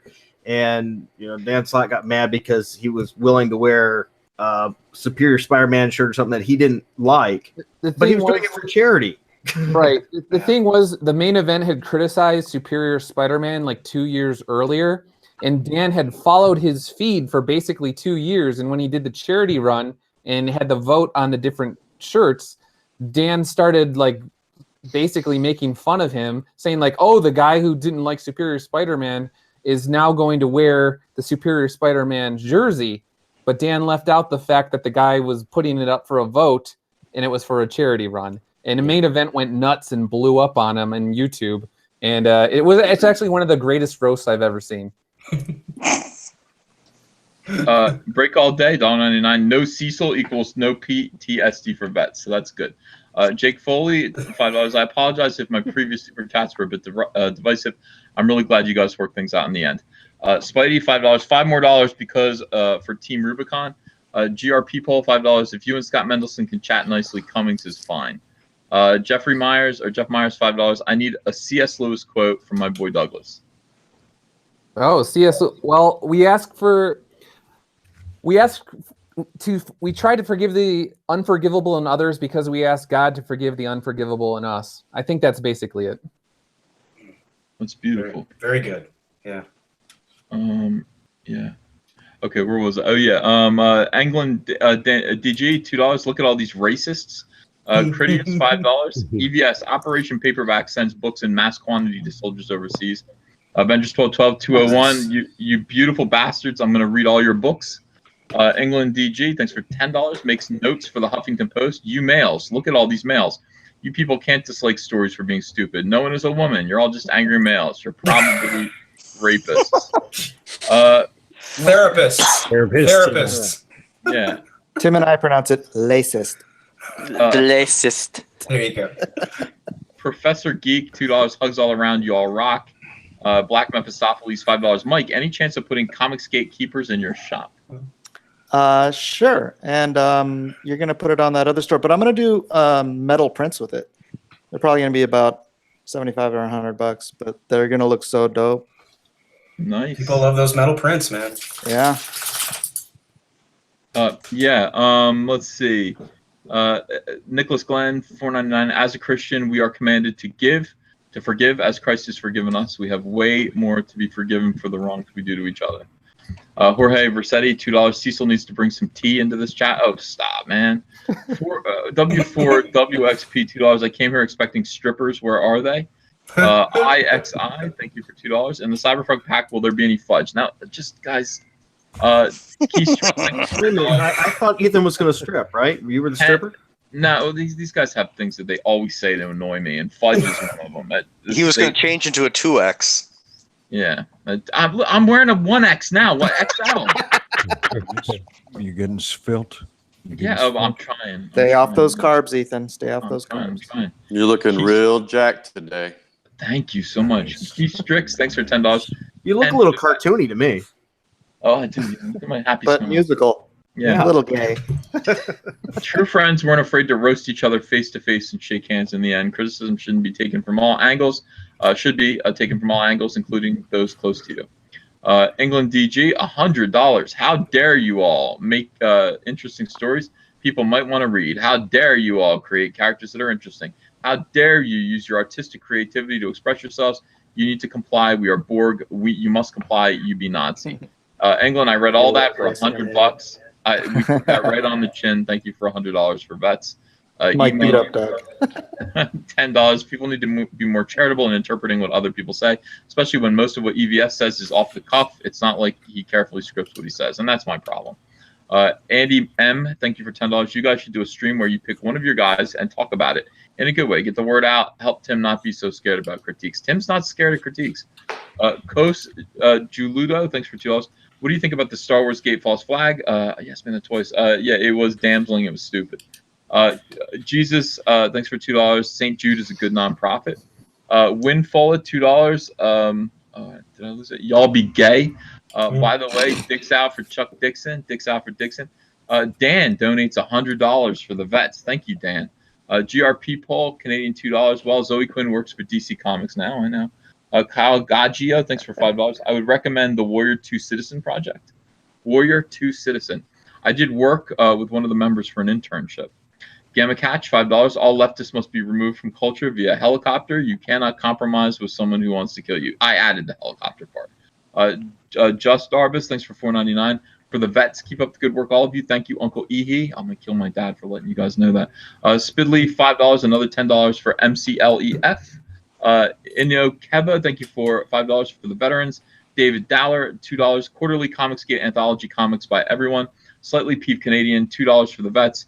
Prettiest, $5. Ethan, did you know that Marines wear name tags on the back of their pants so they know who they're making love to? That's you know. Zorak, me, myself, $5. House decided can't stand. They wanted to, House divided, I think you mean can't stand. They want to destroy the roads that connect you. Donate to DAV because WWF is a scam. Let's see. James Dietrich, $2. Dan Slott made the Castle Run in 12 large sacks. I think it was the White Castle Run, but that's pretty funny. Colonel Tom, $2. I was so close to ending Comicsgate. Three fools. Midnight Cherry, $2. Cap'n and EVS are my faves, and I'm liberal. Please fix. Fiddly, $2. Time Son, Trump did not die. Us, Melania, and Spandex. Break All Day, $1.99. Ehe Moist Fudge, god damn it. The Outpatient, Canadian, $5. Oh yeah, Doug, quote war. Quote, with prostitutes, it's not the sex you pay for so much as the fact that they leave right after. WC Fields. Cray in real life, $4.99. EBS, next time settle any disputes by thumb wrestling, you can't lose. Rochambeau. JP4, thanks for $10. Send some Ticos to the Chair Force USAF. Really good chef. Thanks for $5. Every week you should take the super chats for Comicsgate and make a YouTube ad campaign for one of the books. Okay, I don't know. I'll think about that. Can I use it off a Cyberfrog ad, or would that make everybody angry? Big Cyberfrog No, do it, ad. man. Pimp that up. Hey, I have one thing. You're getting a lot of donations here. The Freedom Forge site is run on donations. James has pretty much done everything on a shoestring. So if you guys could just throw a little change his way, it would probably help to get him, pumping out more stuff. James has done a lot of great work on that. Yeah, he really has. So, and he's a great guy. One of us. Yes. Nicholas Glenn, thanks for $5. Who all on this panel read Batman vs. Predator? It was my first comic book as a kid. Huh. Yeah, I saw it. I didn't read it. Yeah, I missed it.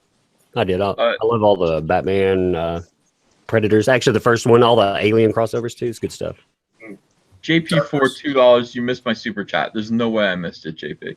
Cecil is Dick in Comics, $2. 1XL my ass tubbo for the vets. I mean, it's just abuse. Break All Day, thanks for $9.99. All joking aside, make sure whatever you send, the cash, the support helping the vets that suffer from PTSD. Hey, everybody, say hi to Betty. Hi, Betty. Hello. She can't hear you. But she says hi anyway. Nice.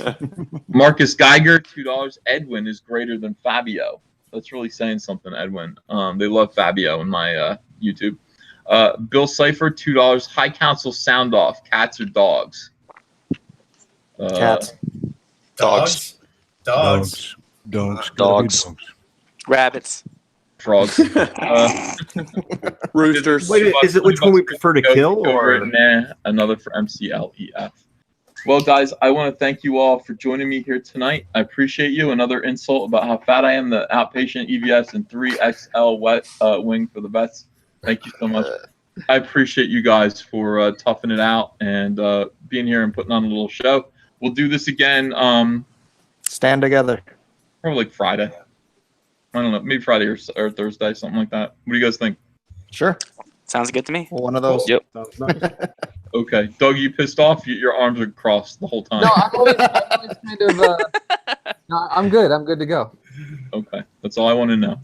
All right. Great, everyone. Thank you. And thank you for all these donations. They're going to a great cause. I'm going to tally them all up, and I'm going to lock. What does YouTube take the thieves? They take a third of this nonsense? Wow. Oh, yeah. 30%, yeah. They take a third? 30%. Yeah, I'll probably It's bullshit. I'll just donate the whole thing. That'll be me kind of not matching it, but I'll donate the whole thing. Thank you guys so much for coming again, and we will see you again. I'll see you with another video tomorrow, and these guys will all be back probably Thursday. Okay. All right. Good night, everyone. Thanks, everybody. God bless. Later. Bye. Thanks again. Aloha.